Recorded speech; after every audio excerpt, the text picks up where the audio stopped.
a treat because we've got them right here. Flip City Magazine. Remember Mad Magazine? Then it went woke? Wow, don't worry. Flip City has no chance of going woke. That's right. 4 times a year, you'll get an actual printed magazine full of jokes, stories, comics, and more, all about today's pop culture, entertainment, and woke politics. Flip City takes terrible entertainment trends we love to hate with hilarious parodies of Lord of the Rings, Stranger Things, The Walking Dead, Star Trek, Hunters, and more. Trust me when I say there is nothing else like Flip City on the market. So subscribe today. It will be delivered in print, or you can even get it digitally if you're one of those wacky Zoomers. Either way, follow our link and sign up today, and if you put in midnight, you get an extra 10% off. Check out Flip City Magazine today.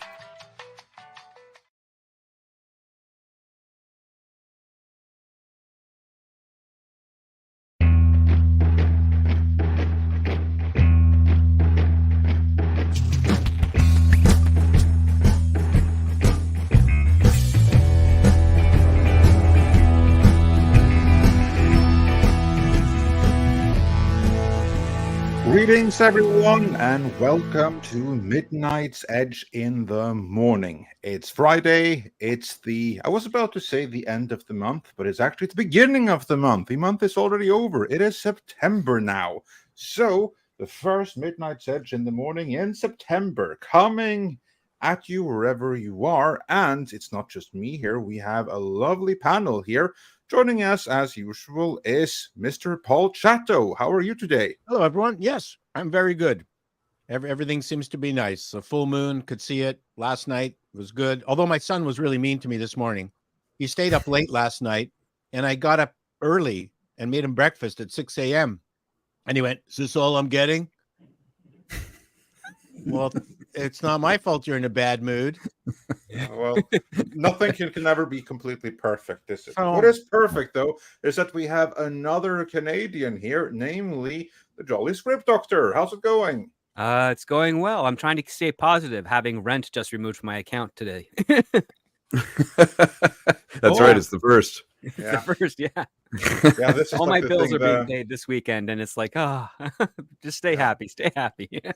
The first is not just the day of new month, new opportunities. It's also the day of there went that money. But Yeah. And also joining us, it's been a while, but I'm very glad to welcome back to Midnight's Edge filmmaker, director, writer, voice artist, multi-artist, Mr. Tom Konkle. Welcome Thank back. you.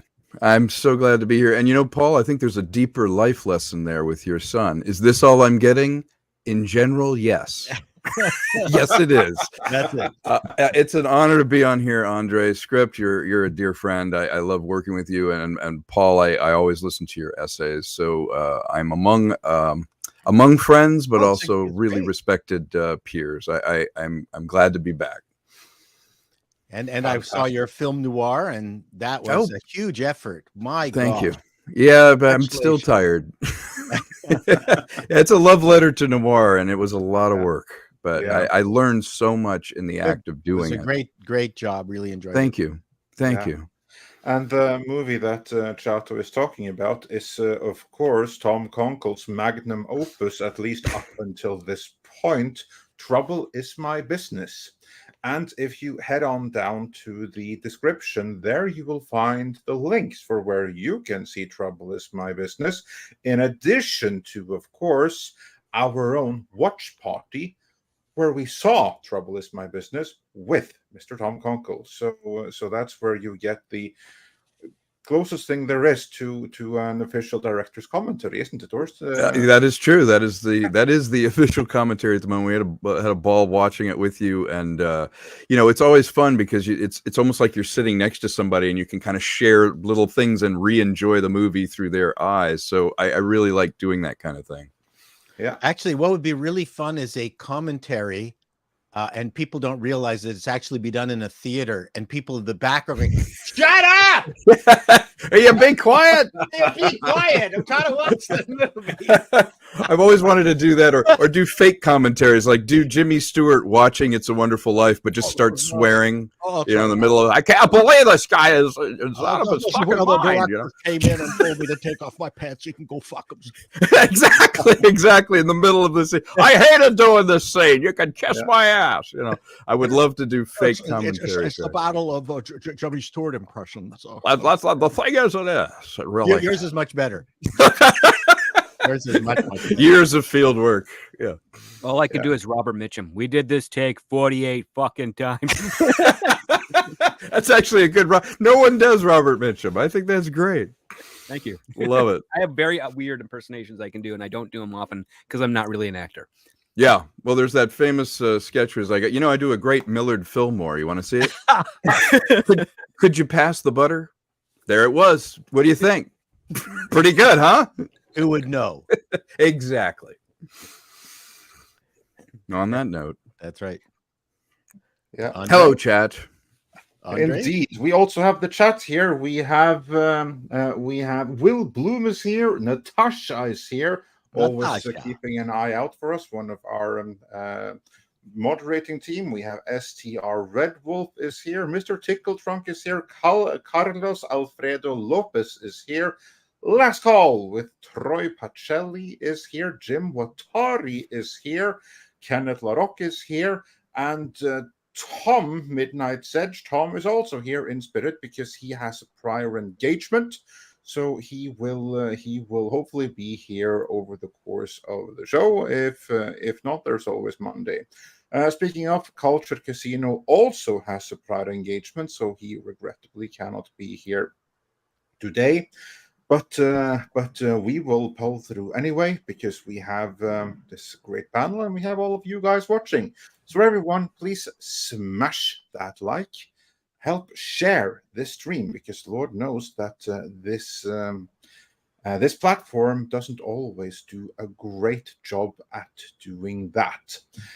We also have a couple of super chats that we'll be getting to before we start getting to the main topics of the show, which is that so many Hollywood products are just failing. They cost so much and yet they earn so little, and that is really no good for their studio. I mean, like just right now, Disney investors are freaking out because they long back to the day when they worried about the share price hitting 85, because last I checked it was 81 and change, and still going. So good times. Yeah, good times. Speaking of super chat, we did get one just as the koalas were in the rain and not given an F about it on Wednesday. We got a super chat from Pinochet's Helicopter Tours, who then said, "Don't know what the issue is. Disney stock is over $80. That's $80 more than zero. Plenty more shareholders and investors' money to emulate before they panic."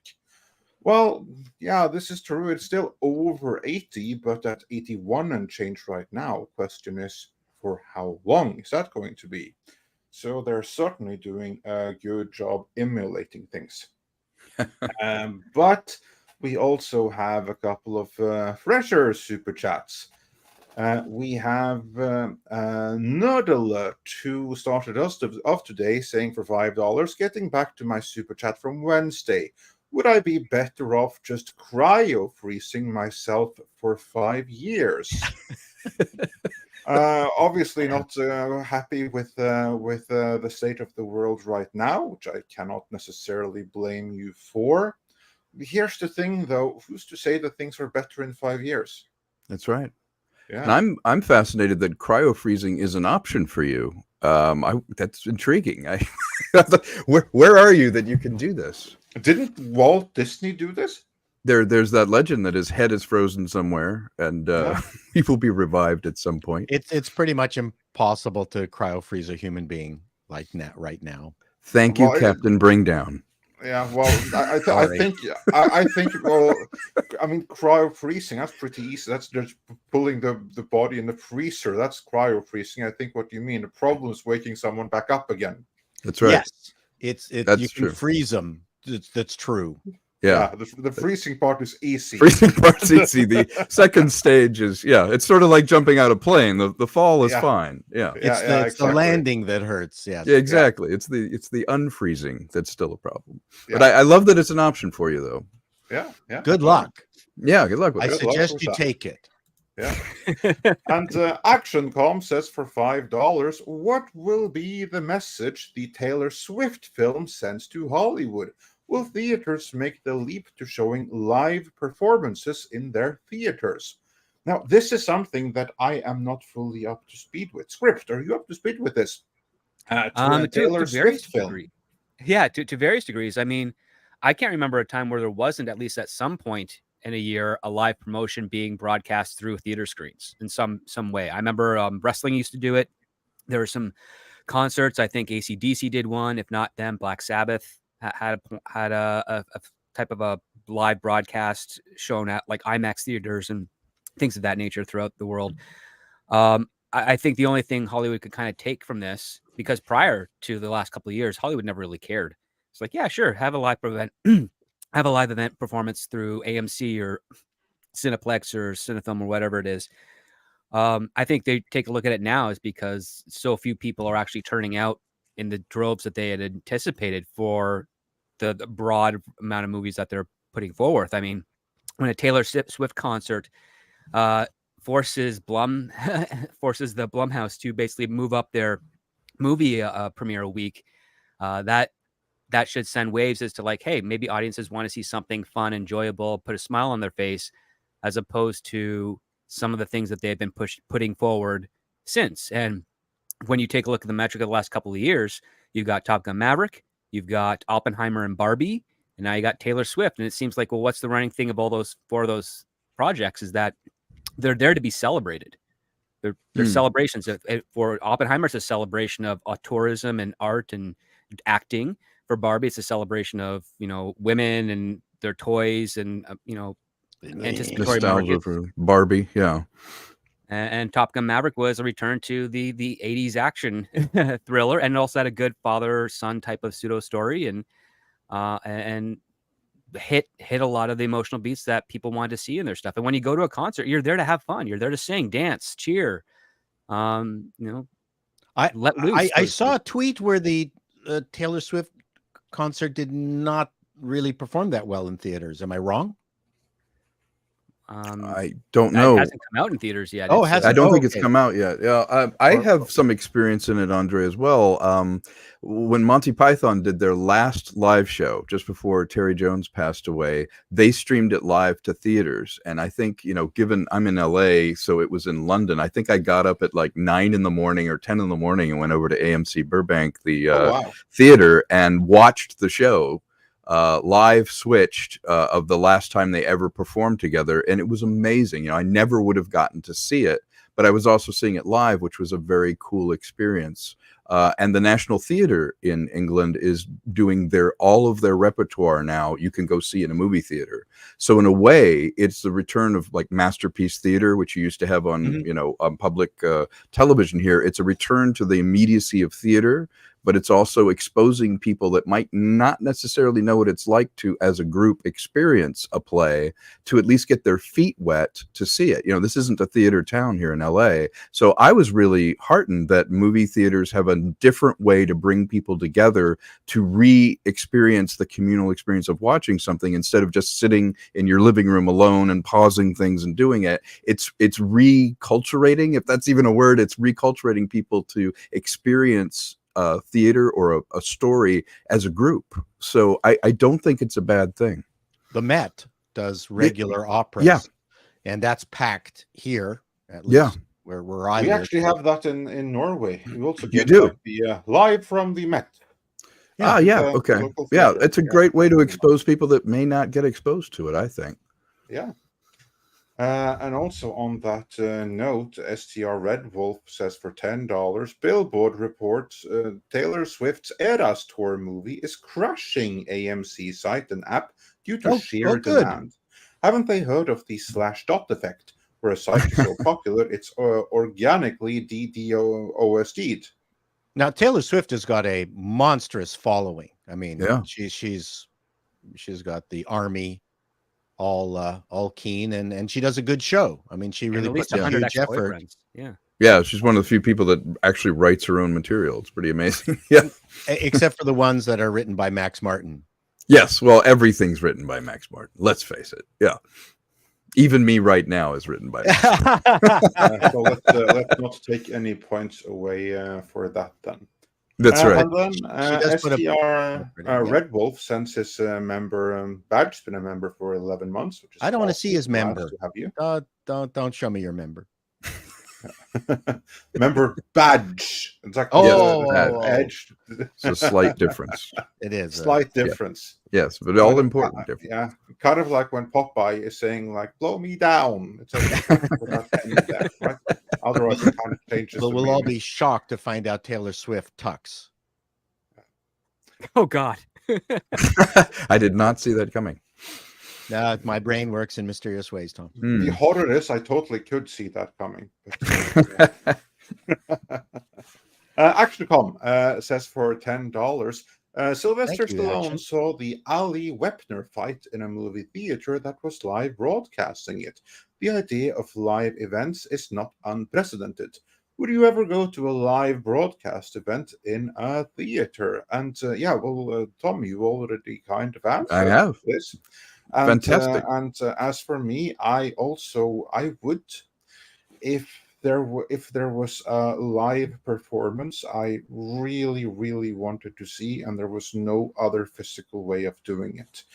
Like for instance, as you mentioned, the final show of Monty Python. Yeah. You'd have to go to England to do that. There's plenty of people around the world that would have wanted to go and see it, but they had no logistical way. The demand for those tickets were far, far greater than the supply. And for something like that, I absolutely would have gone. I mean, there are some bands that I'm a huge fan of, and that I have never gotten the opportunity to see live, and few of them really, really burn me if they were to do like one more thing. Yeah. And the option was either not going or seeing a live broadcast. Hell yeah, I'd go to a live broadcast. How about you guys? Tom, you already answered, but Script and Paul. Well, yeah, I would certainly do that, but it's unique. I've been to a few concerts, just live concerts lately, and I'm finding that they're worse than the actual recorded material. So I'm kind of, it's not like the good old days where, going to see Leslie West and Mountain and, Genesis live. That I don't. Anyway, yeah, these are two different questions. My mind is splitting in two here. So the answer to your question is yes, I would. Yeah, that's the short answer. And Script, how about you? Will this also fracture your mind, or can we have a quick answer? No, I would totally go if there's no other way for me to do it. Fortunately for me, for a lot of people I want to see, I have been able to see them live in person. Not Monty Python, of course, but they broke up when I was merely a lad, if not an itch in my father's pants. But totally would be down to doing that. The other part too is like there's not, as to Paul's point, there hasn't been as many live performances that are worth going to in comparison to when it was like 20 years ago or earlier. That's also a shame. Yeah.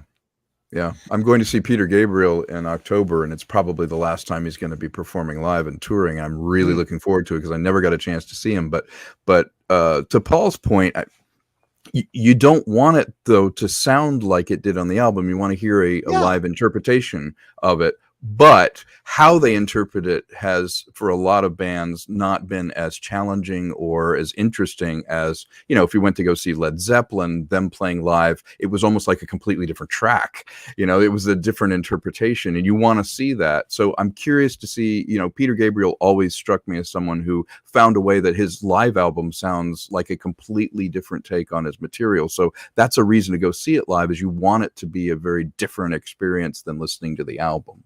Yeah, I mean, I saw Sparks live. Sparks was the last of the triad that I had never seen. So Roxy Music I'd seen several times. Todd Rundgren and Sparks. Those were my 3 biggest bands. Yeah, Weird. That's a weird threesome. that's a great collection. I love Roxy Thank you. Music. Yeah. And so and Sparks was fine. I mean, I saw them in their elderly state, and they were okay. But I just had to be there. On the other hand, you know, when I saw Frank Zappa and the Mothers of Invention with the Fluorescent Leech and Eddie, that was a live show. Like, what a totally different experience. Yeah. That's not going to see album material. That you know, you were completely entertained. Now, Mahavishnu John McLaughlin, who opened, I could have just listened to his records. Like, okay, thanks. It really hurt me that you had to mention the Sparks there, because I mentioned there were a few bands that I never got the opportunity to see. And Sparks is, well, they were never like one of the must-sees, but the one of the I would really like to see, and I definitely go if I have the opportunity. I had a great time. It was wonderful to see them for sure. Yeah. And it was like a couple of years ago. They had just released like a new album. They had the movie out and everything like that. And I was like, oh, like these guys are touring. Wonder if they're gonna come to Norway. If they come, I'll definitely go check it out. Let's just go look at the upcoming concerts. Ah, here they are. They were playing yesterday. Oh no! Oops. Yeah. That's what freaking hurt. The thing is that the concert was sold. I had to buy my tickets a year in advance, and the concert was completely sold out. So yeah. Anyways, But moving on from there and getting a little bit into the main topic, because one of the things we'll be talking about today is kind of like the fall of the big blockbuster entertainment, which is related to the strike, and that has something to do with this next super chat, which starts to bring us into this theme. The Waltman 4 says for $4.99, oh dear God Almighty, the late night hosts are doing a podcast now. Strike Force 5, if you're wondering, and I couldn't get through the first minute. Wow. I am proud to say that I have not even seeked out this podcast. Now I know the name of it. But I did see, of course, the trailer of all the Jimmys and all of these late night podcast hosts were used to have writers working for them and broadcast to millions every single day. But now, because of the strike, they're basically doing what we're doing right now.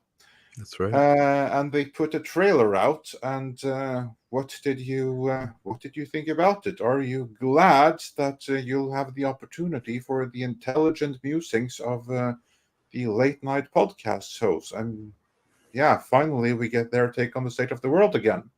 Are you excited? I miss Craig Ferguson. I miss Craig Ferguson, David Letterman, Johnny Carson.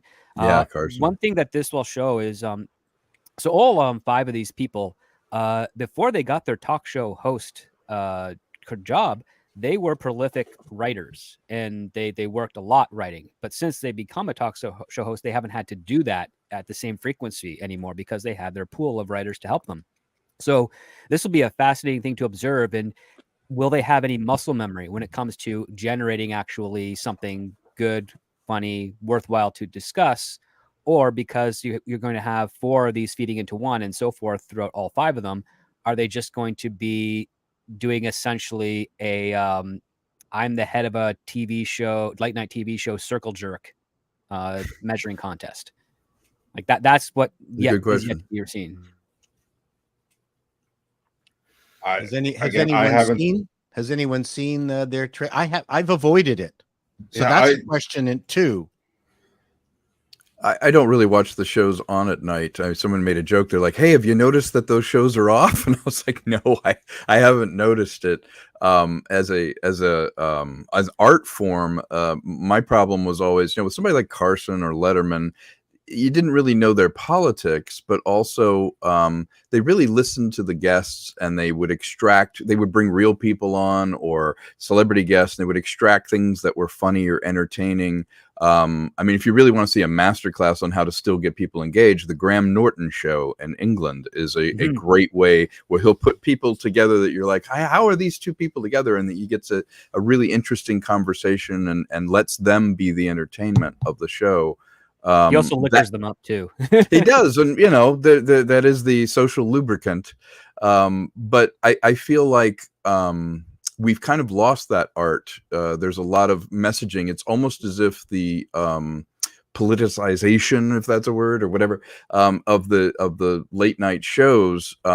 It's less about the guests and what they're doing, and more about, it's almost like an unchallenged commentary that masquerades as a talk show. But you know, that's just my take on it. Yeah, I think that there's wide agreement on it. Just looking at the chat, this is kind of like what comes up. That really, it's an outlet for a certain point of view. Yeah, I agree. And also speaking of the chat, there were some another commentary on this. I thought was there's a whole bunch of things that are problematic with the talk shows. Is that the talk shows were there to promote movies and TV shows. TV shows at one point were a very big thing. So there are very few movie stars, except for the old guard. Rachel Ziegler is not going to increase your ratings if you're on Fallon. True. And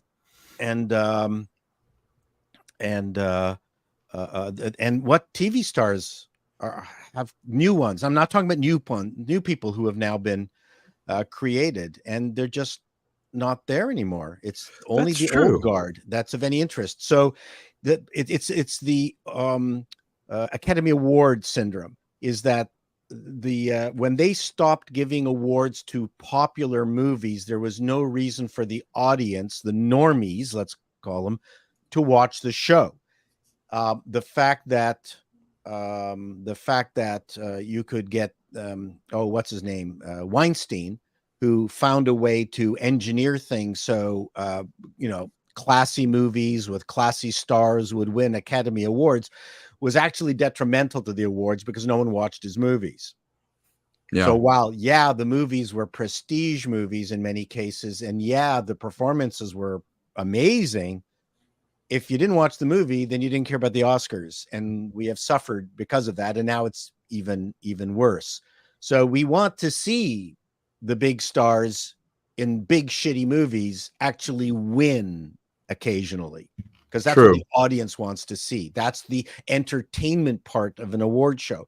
So there's no entertainment part now, except for all the stupid games Fallon, is doing. And these are all smart, clever people, but they've also been around for a while. I'm just, for whatever reason, being a comedy guy, being a late night talk show guy, being a TV exec guy, I have no interest in listening to this podcast.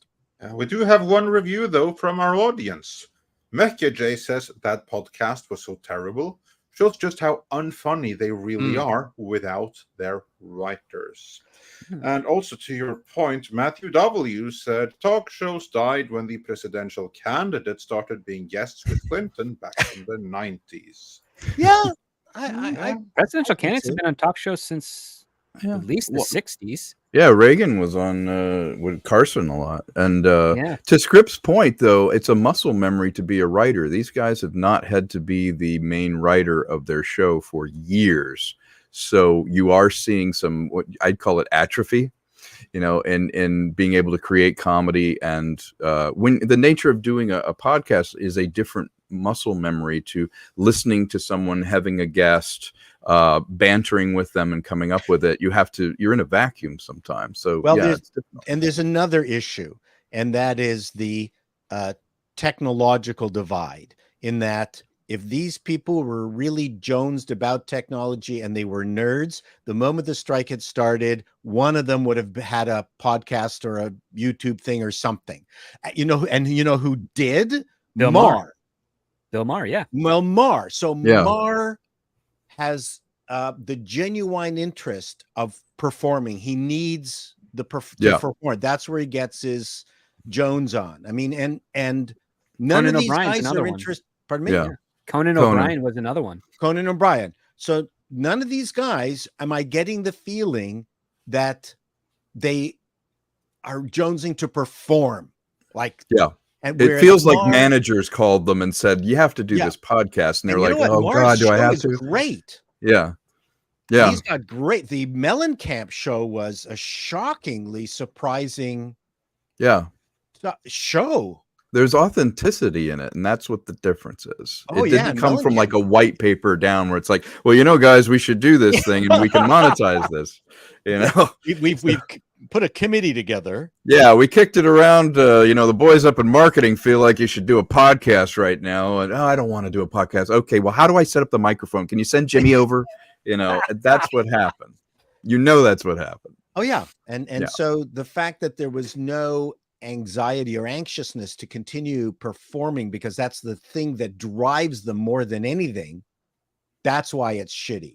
Yeah You're absolutely right. Yeah, indeed.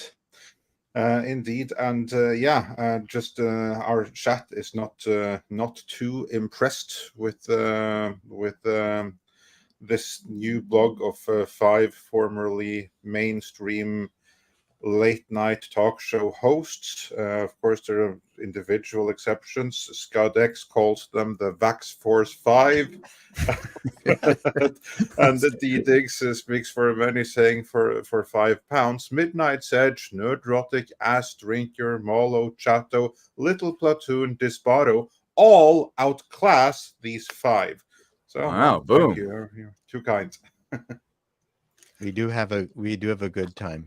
Yeah, but on the topic of the strike, to move us on here a little bit, we have a question for you, Script. Ryan Bannon wonders, for $5 who's a countryman of yours.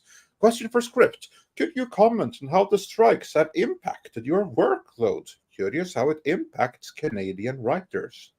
Well, for me, my hustle increased about 200% because when you don't have some of the deals that have been made, or at least in the early stages being made, continuing because of the strike, you have to make up for that lost income. So I've been doing a lot of writing. I've been doing a lot of script doctoring and consults for independents and people who are wanting to get into the industry, and that's been occupying the majority of my free time, and a little bit to my girlfriend's chagrin here and there. But that's basically what I've been doing. I have a different form of workload now, which is a lot more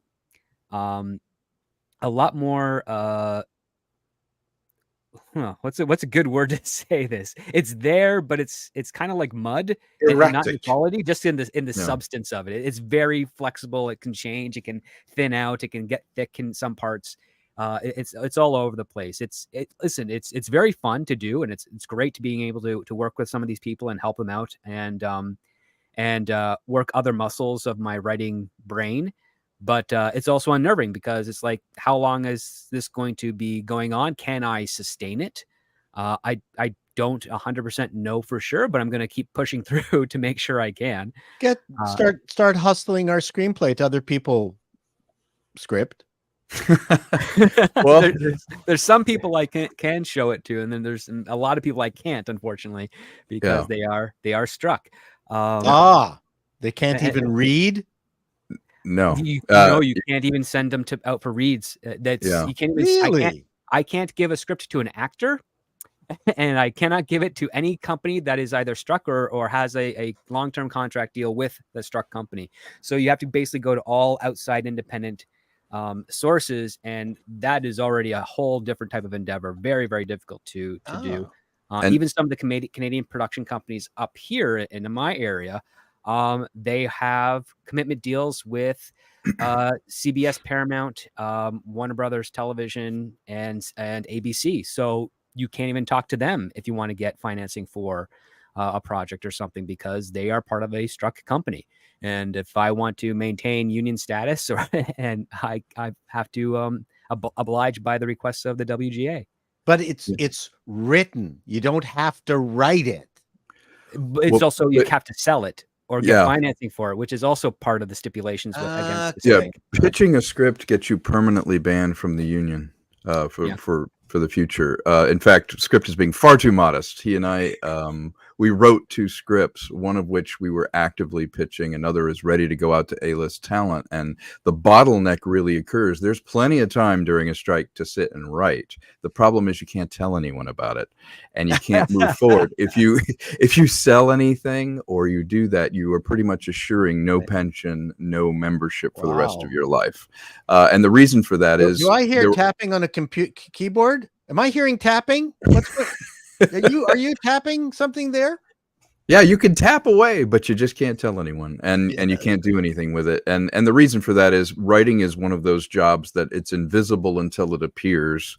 So people can sit during the strike, and you can do a backlog of 50 scripts, but where you would hurt everybody in the negotiation would be obviously if you're trying to go, hey, well, nobody else is working, I'm going to slip mine in there and try and get something done. It undermines so much that you start to feel it not at the beginning of the strike, but in the middle and towards the end, hopefully the end of the strike. You start going, okay, I've been sitting on this thing for 4 months, 5 months, kind of want to get it out, see if anybody wants to buy this or option it. So it's a delayed effect, but we're starting to really feel it now. There's a Western script that I'm really proud of that I wrote with script, and I can't send it to people that are perfect for it, that actually want to read it.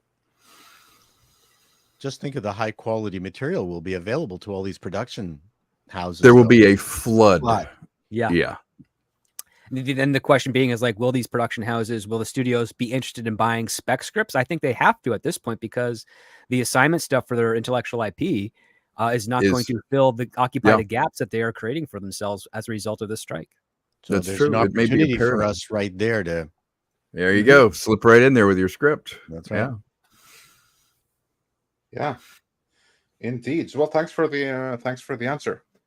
And with that, let us move from the strikes into Hollywood at large, because we have some main stories to get us into the indie discussion. Because obviously, things aren't going too well for all these big budget blockbusters. In fact, most of the really huge, massive blockbusters, the ones that the tent poles that the studios tend to build their entire calendar of the year around, they've had a tendency of, failing and bombing this year. Like all of the DC films, for instance, every last one this year. I mean, people spoke about Black Adam last year when that bombed.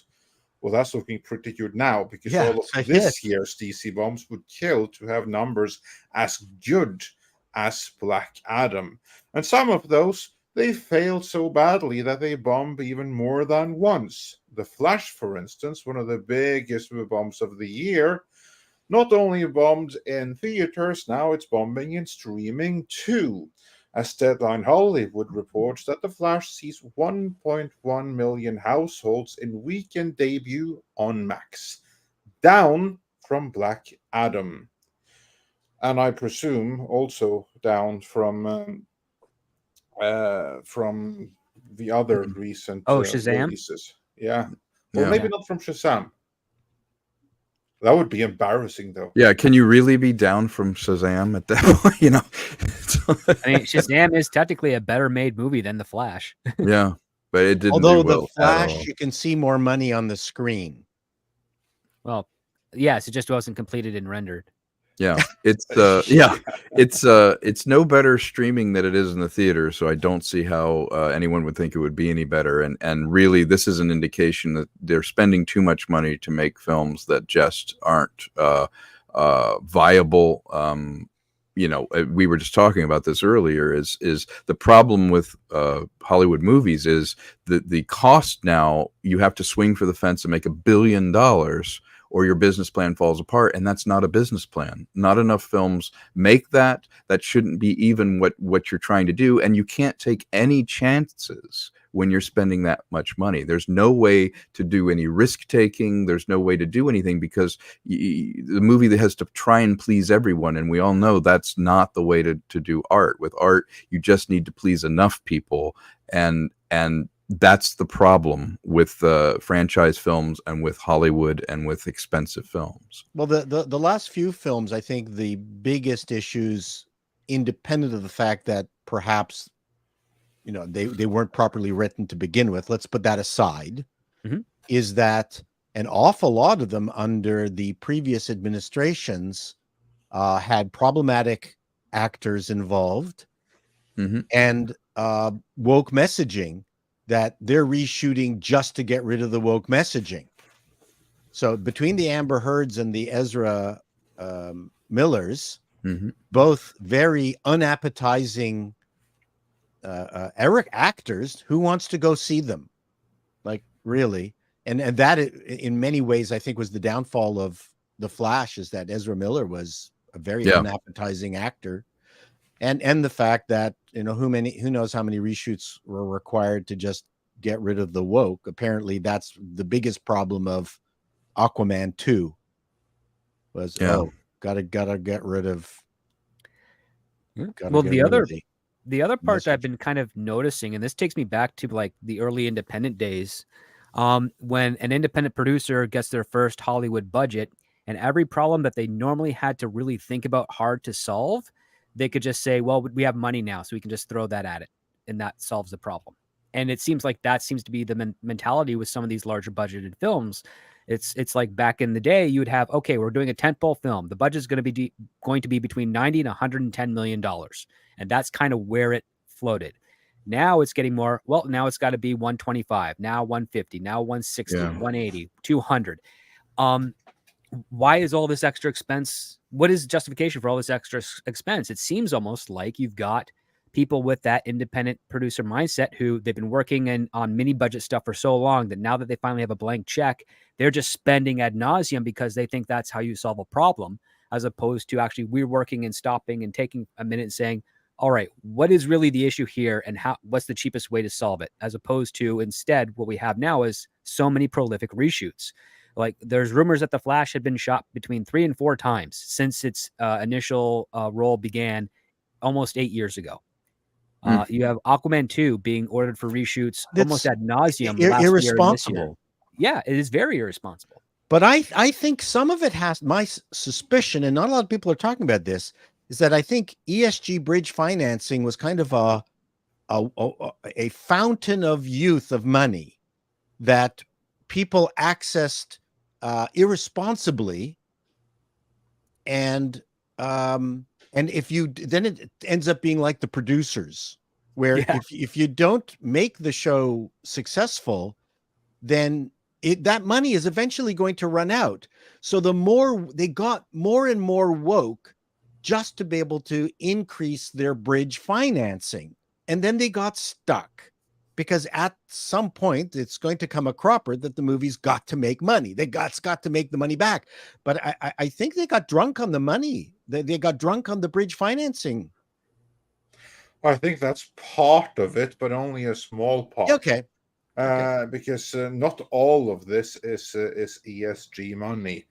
Because mostly ESG money is the money that they already had, but now with a new price tag to it. Now you have to do something else. Of course, then you have like for instance, when Alex Kurtzman is part of the appeal that he has to Paramount is that he can come and say, hey, look, give me this and I'll provide half of the funding. Where does he get half of that money? Well, he is able to get that earmarked from various organizations that specialize in pushing the message. So that way, you get content out of the airwaves. Paramount thinks that they now have produced something worthwhile because they're incompetent and no one there knows what Star Trek can be anymore. And yeah, like it's a big racket, and it's ultimately driven by someone that is not expecting a return on their investment. But in the case of, for instance, The Flash, I mean, there's all kinds of hubris and stuff like that. If there ever was an example of, oh, just pay your way out of it, it's there. Because, yeah, you do see the money on screen. And what I see is that they had way, way, way too much money to use, because it's just CGI shitstorm on screen all the time. And I'm not even talking about that it's incomplete and that they haven't finished the rendering. I'm talking about that there's just too much. From the babies the were horrible. microwaving babies and all of that sequence in the beginning to all of the other CGI shit. Like, that's my term for it. Whenever you have like this big CGI thing with bunch of debris flying around, to me that's just a CGI shitfest. And It was terrible. 9 in 10 movies would be better if it wasn't there. Yeah. Well, Yeah, as someone who directs, you never have enough time and you never have enough money. So the question is making it scalable.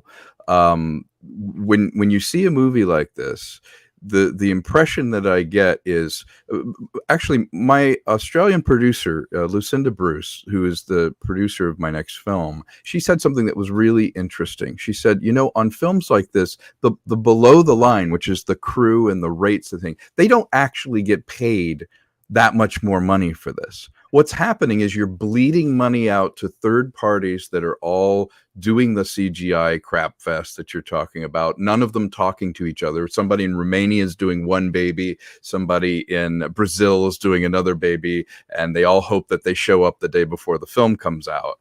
But also you have all the administration, all the inflated fees, all the packaging fees. That's driving up the cost of this movie. A movie like this can never be good because with that time money problem, as Script was saying, you're throwing more and more money at it to try and solve a problem, but there's no impetus to fix the fundamental things that are wrong with it. Because you're like, well, to begin with. Yeah, we're in for it for 200 million. I know the script doesn't work, so let's just shoot it again and see what we can do and come up with it. And that just becomes recursive to the point that they're like, okay, well, now it's got to please everybody, which it can't.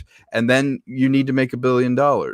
And that's the problem with the machine that makes films now, that what we're looking for in our entertainment is not becoming possible, because I literally will pitch something like the project that I'm doing now, literally pitch it to a studio and they'll go, why does this cost so little? What are you doing wrong?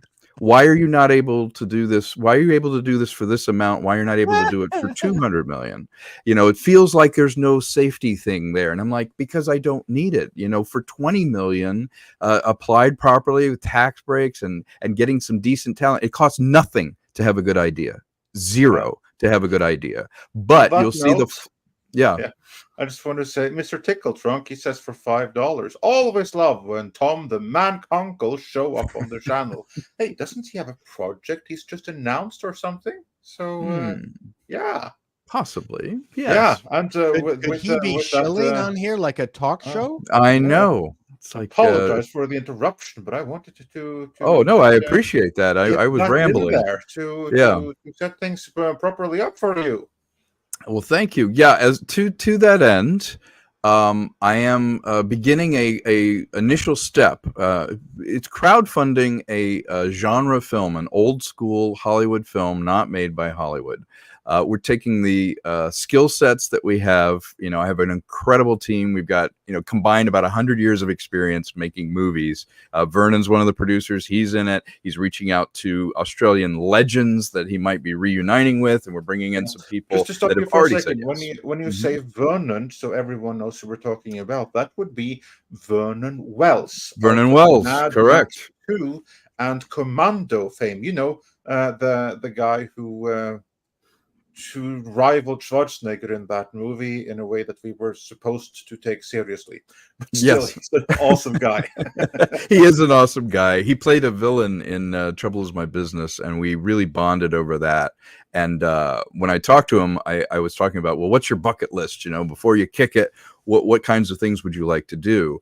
And he described a character, kind of a Long John Silver, duplicitous character. You couldn't really pin him down, his morality. And I kind of looked at him like, are you kidding?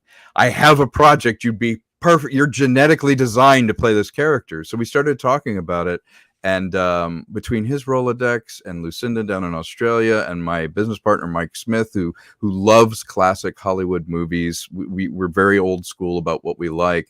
We started talking, and I said, you know what? These movies used to be about something. Like, you would say, what is the story I need to tell? And then build a world around it. The problem with The Flash and those movies are about themselves. They're about, hey, what tropes from the multiverse can we talk about? Hey, remember when this happened in The Flash? Hey, remember, Michael Keaton? Remember when he said that line in the Tim Burton thing? He's going to say it again. All those movies are about themselves. Star Trek is now about itself.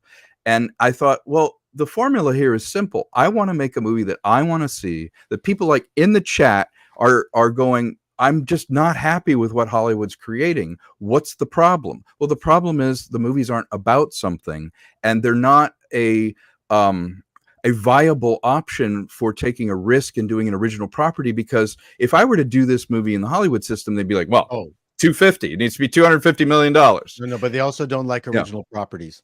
No, I literally have pitched 5 great original ideas, and they've been like, hey, we have the Little Rascals. Do you have anything that could work on that? And can Schwarzenegger be in it? Yeah, exactly. Yeah. And I manage so-and-so. He could be in it. And so Island in the Stars is really an opportunity for the audience that's fed up with it, and I'm among you. You're my people, to buy the ticket now.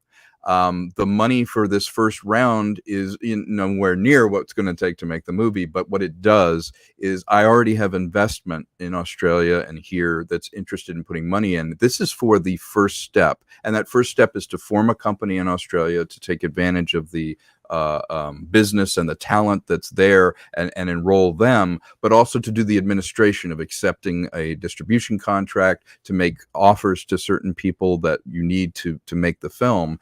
And I'm just a guy with a very small production company. I've been making money for other people my whole life. In fact, I always say I don't want to be a waiter. I want to own the restaurant at some point.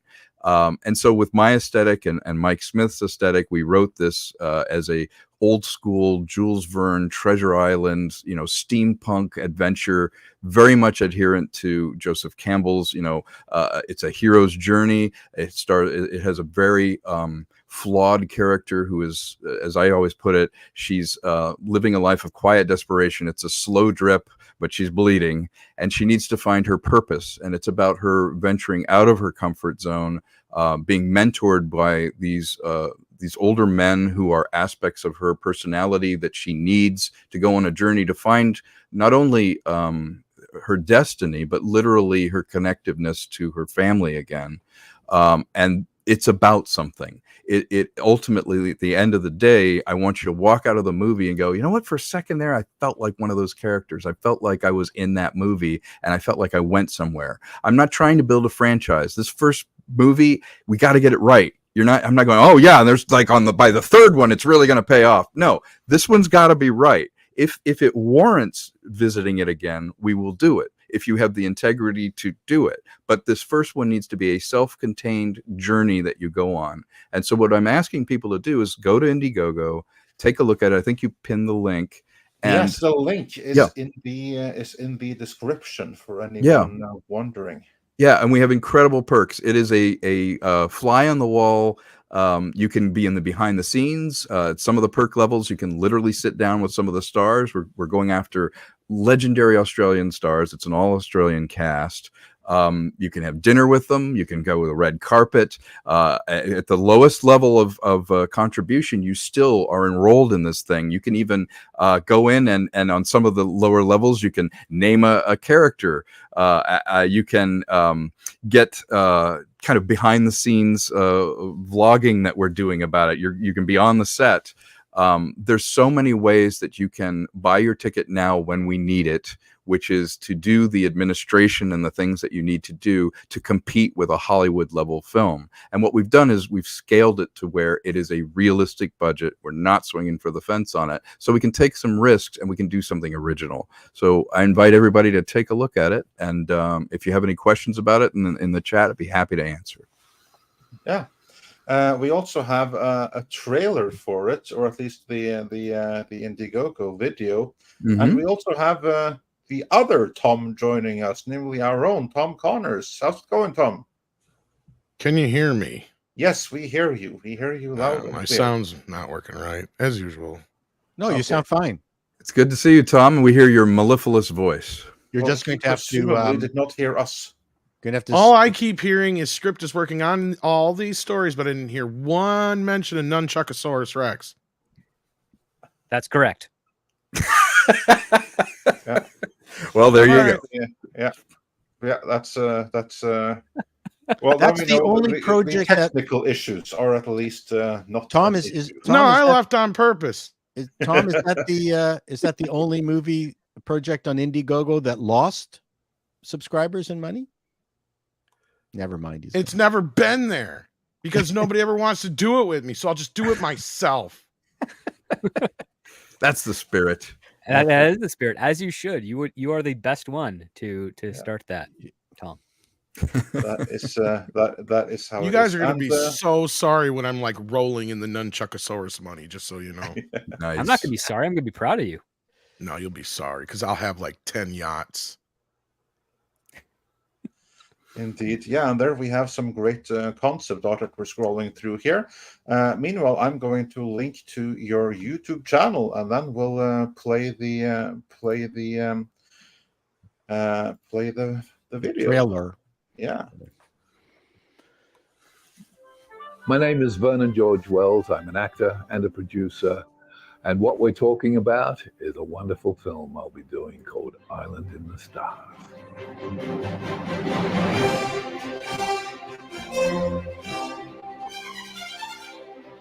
Island in the Stars is the story of a young woman named Jackie Driscoll, who on a faraway planet encounters a roguish space pirate who has with him a mysterious box that may lead to her missing father, as her destiny lies hidden on an island in the stars. So my name is Emily Coop. I am an actor, singer-songwriter, and I'm playing Jackie. Island in the Stars is pretty much Pirates of the Caribbean meets Star Wars. I mean, it's going to be amazing. It's the kind of movie that 14-year-old Tom would have been like, I want to see this. I have to see this movie. Because I think you should be making films. You should be making art that you yourself want to see.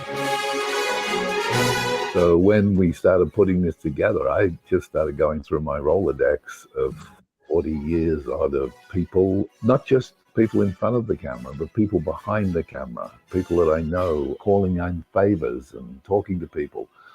Because I think that this film deserves to have the best. Obviously, working with Dream Screens Australia is huge. They're an amazing, talented group of people, and the technology they're bringing into film is just fantastic. It's going to be wonderful, and seriously, I'll be ringing a lot of you up to see this and pestering the heck out of you to get this film made, because I think it's wonderful.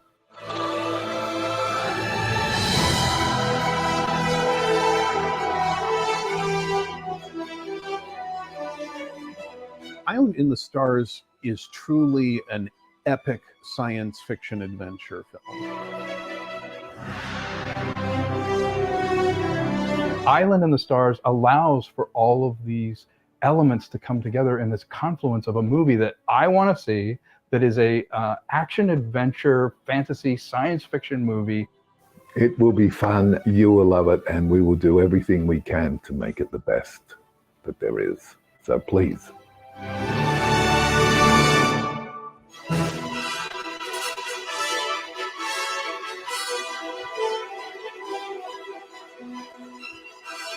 This film will remind you of what you've missed out on and show you that it's still there, and you'll be able to talk to your kids and say, that's what it used to be like. That looks very Ron Cobbish. Love Ron Cobb.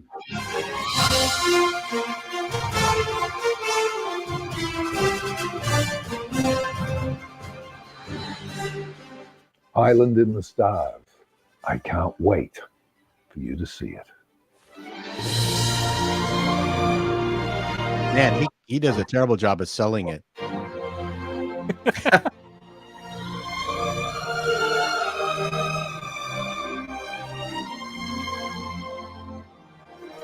Be careful, Paul. He's watching you. I'm joking. That's sarcasm. Wish I could sell it like that. Woo! And for anyone out there, it's not a mystery box. It actually leads to something, and you'll be blown away when you find out what it is. Yeah. I was very careful not to do the sort of tropes that modern movies are doing. She is not a Mary Sue. If anyone's worried in the chat room, she is a real character, a flawed character. We do not enhance her by diminishing the men around her. She has a crush on one of the characters too. That is a man. Exactly. Yeah, exactly. She likes men.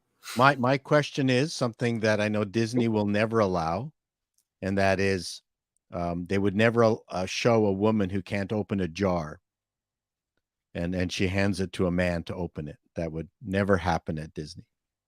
Actually, there's something similar to that in the script, but I'm not going to spoil it because Tom just glitched out for a second there.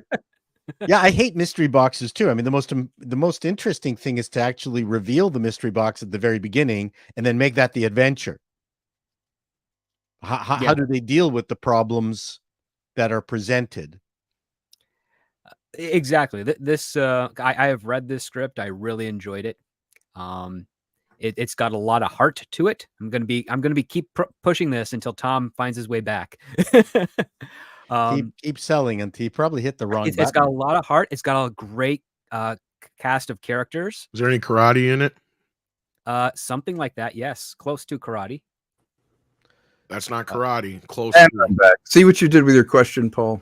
Sorry, I drove you away. Yeah. What was your question? I'm sorry. I was a stupid question. It was just a joke. Oh, all right. Well, I'm back. I want to know if there's any lightsaber-ish like weapon that can go through her and then come back out without killing her. No, we have real swords that kill people. Yep. And in fact, our mandate in this is I really wanted to create a world where things made sense. Like the aesthetic of it is a combination of kind of a steampunk naval aesthetic, as if the Australian culture had somehow moved out into the stars, but it's very much like Master and Commander. A lot of the tech that seems magical, there are no aliens and robots in this. What there is exactly. If you encounter something magical or ancient, it's because I really buy into the theory that the universe is so vast that probably before other civilizations, intelligent civilizations, probably evolved before ours. So if we were to really venture out into the stars, we would encounter things that were millions of years long gone. You know, their star probably went supernova. It's very, very unlikely that they're all evolving at the same time. So I thought, well, that's kind of an interesting idea that we would be the villains that we run into. There would be space pirates. There would be human technology colonizing various places that we went, but you wouldn't necessarily see concurrent ones in this universe. You know, it's fun to think about in other science fiction, but this makes it a little bit different. So with weaponry, it has an ornate quality. It almost has an 1800s feel, but with modern tech. And the conceit in this is that there is a sort of bioengineering, that physical objects that you touch, the sort of locking and unlocking mechanism is often linked to your genetics. And so a gun would work in your hand, but you could hand it to someone else and it wouldn't work. Same is true with some of the more magical technology that's in it. But at the end of the day, it's not about things. When you watch a movie, you remember this. You remember faces. I can always tell when a movie's not going to be good because the trailer for the first minute will show you a boat, a rock, an object. It's like, no, show me people, make me feel something. And for me, that was the mandate of this. Is when Mike and I were writing it, we were like, what's the movie we would want to see? What is the bucket that we can put everything in that we love? It's like, God, I want to have it swashbuckling. I want to have pirates. I want it to be like a Joseph Campbell journey. I want to have sort of positive and aspirational. You have the darkness of confronting real problems, real villains, but at the same time, you don't deconstruct it and go, see, and there's no point, and so everything's going to be bad. It's all going to be crap. It's like, no, how do you overcome it? It's so obvious. And yet it's something that is oddly innovative now, where it's like, how do you make a classic old school story that resonates, that is timeless, that is not of its time?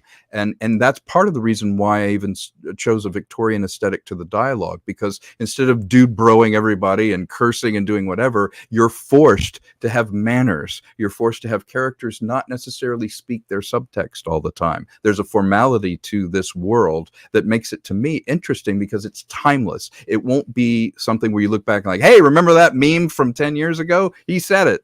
It's much more like watching Spartacus, where Spartacus is still the original Kubrick film, or watching a classic like, A New Hope, where there's no cursing in that movie. There's no contemporary thing. That's why we can watch a movie from the 70s and it's still relevant. You can watch Excalibur and go, okay, that is still relevant because the people are not of their time. It's evergreen, and making something evergreen is actually a new thing now.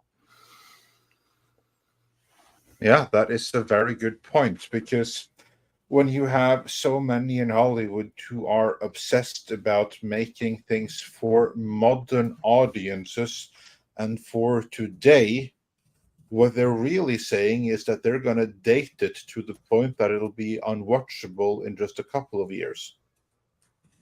Exactly Because my point. They're going to make it a clear marker in time exactly when it was made. Like, for instance, I maintain that in 5, 10, 20 years from now, even now, Spider-Man by Sam Raimi is going to hold up better than The Amazing Spider-Man.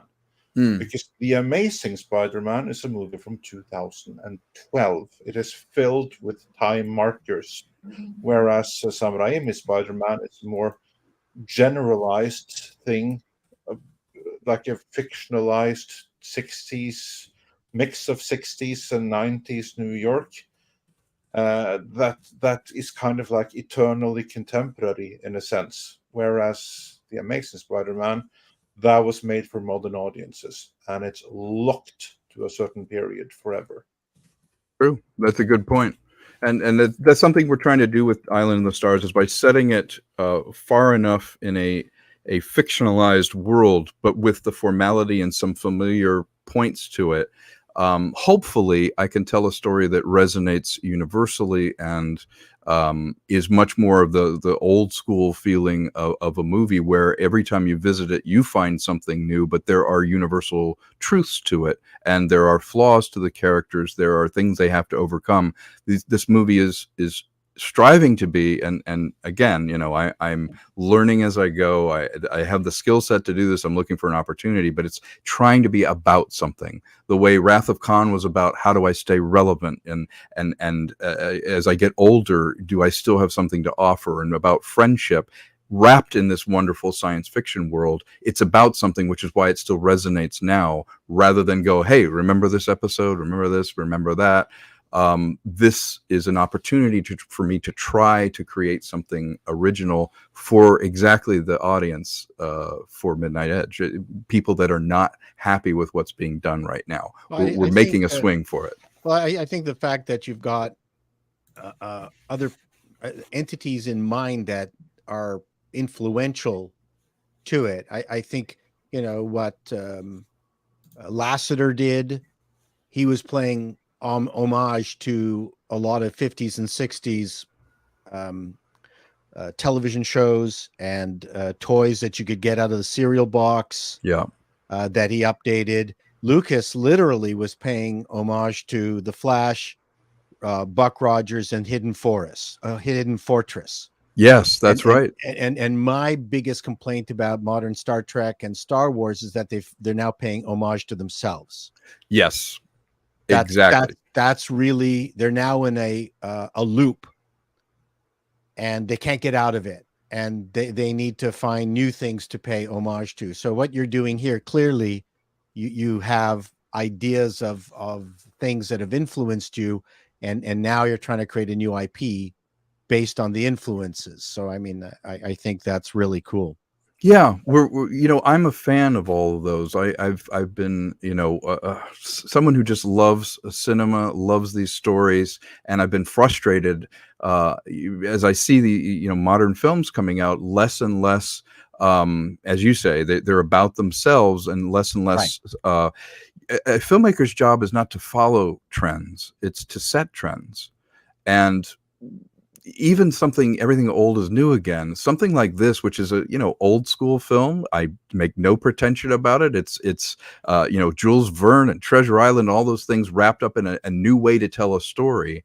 But at the end of the day, at least I'm trying to make something new and original, and I'm reaching out to people as this first step, where you can even basically you can share the campaign and tag the Island of the Stars account, and literally you can get a numbered digital poster, because we're so grateful for the amplification of someone going, you know what, give this thing a shot. I'm going to share it. We're going to put it out there that we're looking for you to be enrolled in this thing, because at the end of the day, you are being part of the filmmaking process with us, and we need that. The only way to compete with a Hollywood film is to have resources to do it, and I can wait for years, or I can do something about it. So I'm trying to do something about it by saying, you know what, in this first round, it's a great way to find out who's interested in seeing it and getting people enrolled early.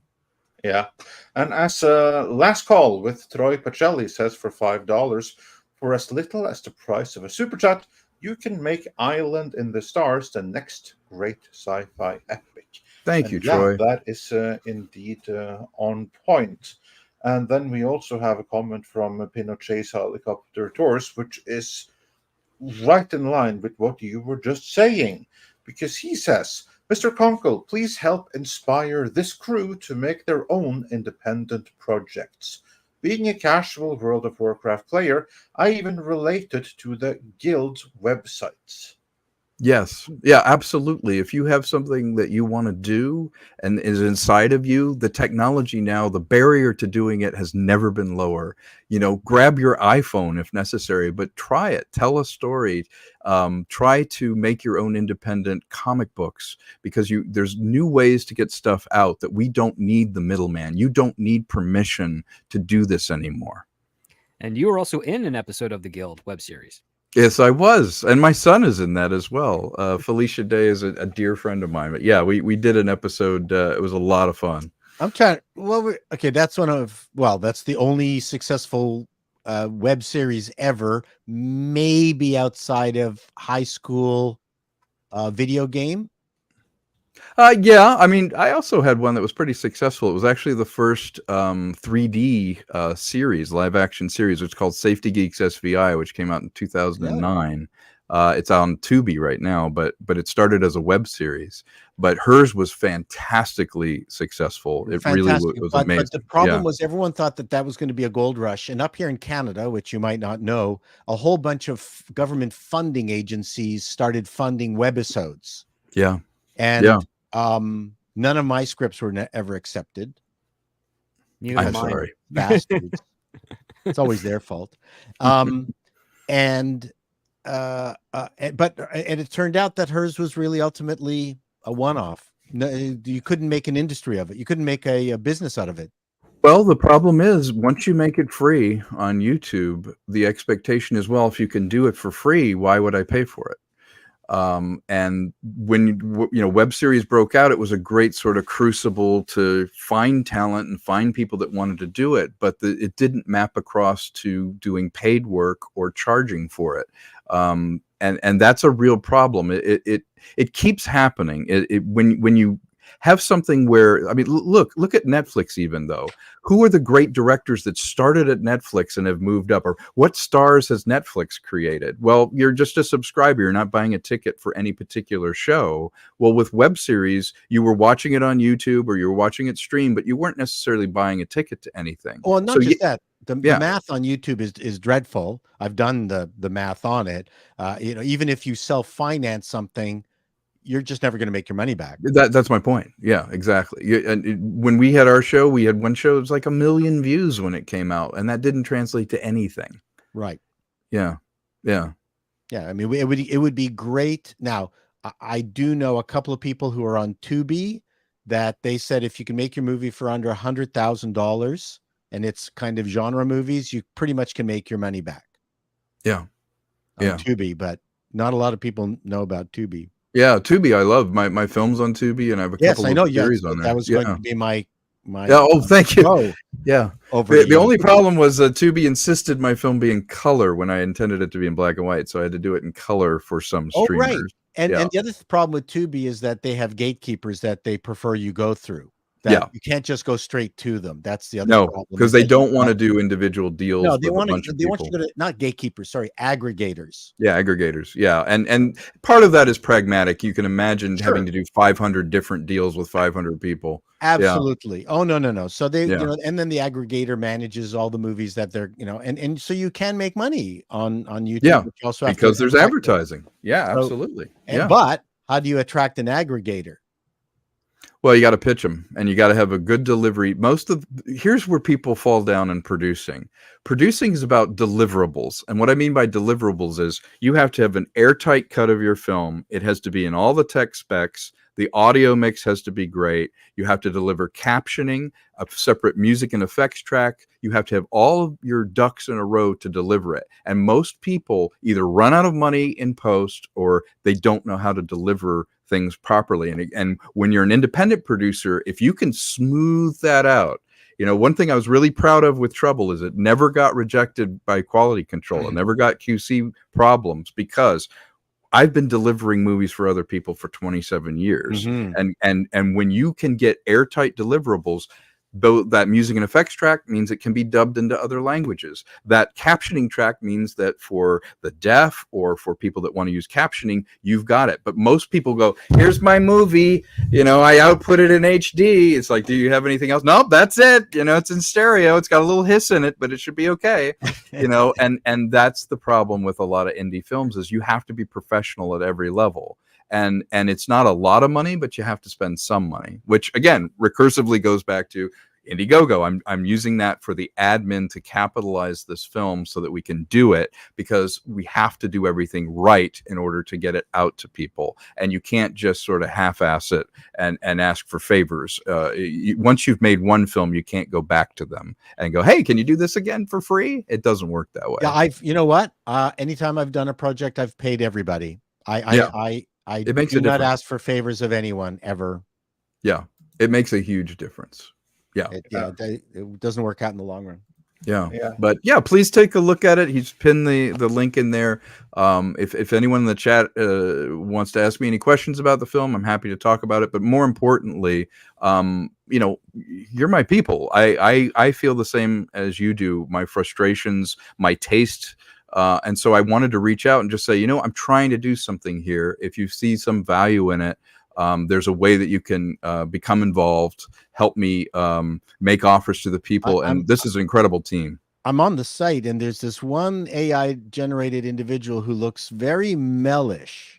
Yeah, that's Raj Relic. He's a pirate in this, and gosh, it would sure be nice if, you know, if Mel had happened to read this and said I want to do it and wanted to reunite with Vernon, then, you know, I'm not saying that it's happened, but it would be fun. Wouldn't it? Absolutely. It would be fun. I mean, theoretically. Yeah. And just another red shirt has already backed the project. So thanks for thank everyone you. to do so. The link Thank is, you so much. in the It means a lot to me. Thank you. Indiegogo. And Defenders of Faith also says, you had me at steampunk. Absolutely. So, yeah, I love that. And I don't think anyone's done it right. Yeah. Yeah. Not in live action that I'm aware, no. Yeah. And Dr. Long Dongler has to be leaving, so he said got to go, so take my money. See you again soon. Oh, thanks so much. And we also got a greeting from Mexican Iron Man, who says for $10, shout out from the West Coast, where Mexican Iron Man is proclaiming to be the #1 Trouble movie fan and overall Konkle fanboy. He's wonderful. Yeah.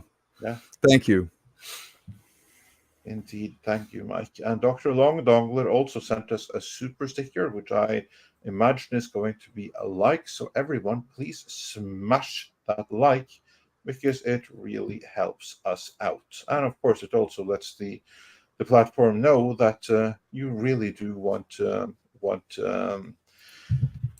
notifications, which they don't always send out. And again, here, Mr. Tickletrunk has helpfully put the link right here in the description. I'll see if I can't get that pinned in the video chat as well. Meanwhile, we have a couple of other super chats as well on other matters, because we have Nelson Charetta, who wonders, Andre, I have a question. What is best in life? For asking, probably to crush your enemies, see them driven before you, and hear the lamentation. Isn't that a Tube song? What do you want from life? The lamentation of someone the also women. had like a song asking, "What do you want from me?" But yeah, that was another song. And pertaining to our earlier discussion, Eclipse Warlord said for $5, Metallica recently did a concert in Dallas that was broadcast live in theaters. Was surreal seeing people headbanging and yelling in a theater. I downloaded it on Napster. You know what? If watching a concert in a theater means fewer people holding up their phones recording it, I'm all for it. Well, did anybody confirm yet what's going on with this Taylor Swift deal? Because it looks huge. Yeah, well, we reported this last night that The Exorcist is moving their release date up by because they were afraid of getting stomped by this Taylor Swift concert. I'm like, are they showing it in theaters too, or what's the deal? Yeah, she's being Yes, shown they in are. theaters, and she's taken down the Ticketmaster ticketing system because so many people are flooding it to get. The last time I remember anything like this was when the Jacksons went on tour after Thriller came out, and the whole family was going on tour, and they had this huge problem with the ticketing system to where Michael ended up giving all of his money away to charity because of it. Like, it was this big fiasco. Like, that's the last time I remember anything like this where there was this is for problems. the theaters. This is I know. Well, this is both. That's what I'm saying. Like, you got both the ticket problems they had earlier, like a couple months ago when they first went on sale. Like, people are freaking out on Ticketmaster or whatever, and because they were having problems getting tickets. It was the same kind of thing back then. But anyway, yeah, I was just kind of surprised they're moving a movie over it. The theaters are going to be very happy about the live concert. Yeah, I do not understand exactly why it is, but Taylor Swift certainly sells a lot of albums still to this day and everything. So I guess she absolutely must have a fan base. I mean, personally, I prefer Bob Baker's Taylor Swift parodies to the real thing, but hey, that's me. I would normally say Taylor Swift is the biggest live performer, but I think that goes to Lizzo. Oh, I think so too. Money wise, I'm sure Taylor is, but that's the thing. There's a new crop of like 6-year-old girls every year. See, that's the thing. Oh yeah, she's got evergreen audience. Yeah, and she puts on a good show. Oh, I'm sure she does. Are there any bananas in it, or is that a Lizzo special? I think that's the banana Lizzo splits special. is the Lizzo special. Yeah. And ActionCom also says on that note, the Taylor Swift concert is a film, not live. It's being shown in conjunction with the concert. So it's just kind of like some bands, they have like this like video performance rolling in the background and stuff like that. Maybe it's something like that. Yeah, like U2 used to do that, where they do a filmed version of the concert. Yeah. Okay. Whatever. I'm not part of Taylor Swift's crew, so I don't really know much. She doesn't confide in me. Yeah. Then moving on from Taylor Swift, Zale says for $5, I presume that is how you pronounce that, saying, I watched Mr. H reviews where he said Batman 2 was to start filming in March of 2024 due to strike and rumor of Clayface being a villain. That whole What thing do is you a all rumor. think? Yeah. First of all, I have not yet seen that video, but I'm almost positive that when you say Mr. H said that, I think that he was reporting on it, but it was like he's saying, I have heard that. No. The one who's reporting on this is the Comic Book News, I think it was, who first put it out, or somebody like that. Yeah, but they are also reporting on the scoop from MEitM to My Shine. Time to as well. Shine, and I'm not sure where he Yes. doesn't even cite anywhere he got this from either. Yeah, so. no, but he's the scooper, so he hears it from other people, and he has a fairly solid track record. On this one, though, I am less certain because I do believe that March 2024. I don't think that's necessarily so much the planned start date as the earliest time it possibly could begin, assuming that the strikes are over in reasonable time. Like if the strikes go on until only if they were writing while they were on strike, because last we knew they were still working on this. Exactly, and then someone will have to be scabs in order for them to have a complete script to even do the Batman 2 in March of 2024. But script, what say you? We have discussed before how the odds are actually against the Batman 2 to happening, and here you now have a scooper saying, oh, it's being filmed in March of 2024. Do you think there's any chance that actually might happen? What say you? I'd say there are probably certain parties involved that really hope they can get to filming in March of 2024. I don't know how likely that's going to be. Now, Matt Reeves can make rewrites to the script. He just can't submit them to WB for any approval. Like, that's the other part, too. He can revise, rewrite whatever he wants as long as he wants. He just can't show it to the studio to say, hey, this is where we're going. Right. This is the stuff we need to start working on to get ready. So he is well within his right to do that.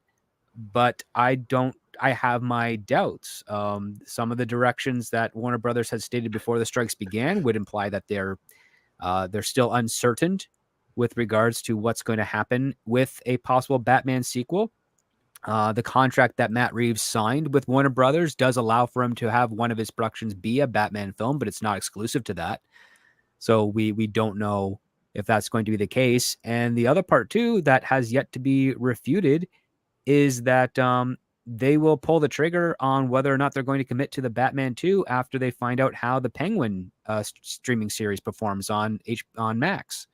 And we have no idea when that's going to debut, because even though they may have finished principal photography, they haven't finished their pickups, and they haven't been, as far as I know, they haven't finished their edits of it. And they definitely would need to do looping or ADR.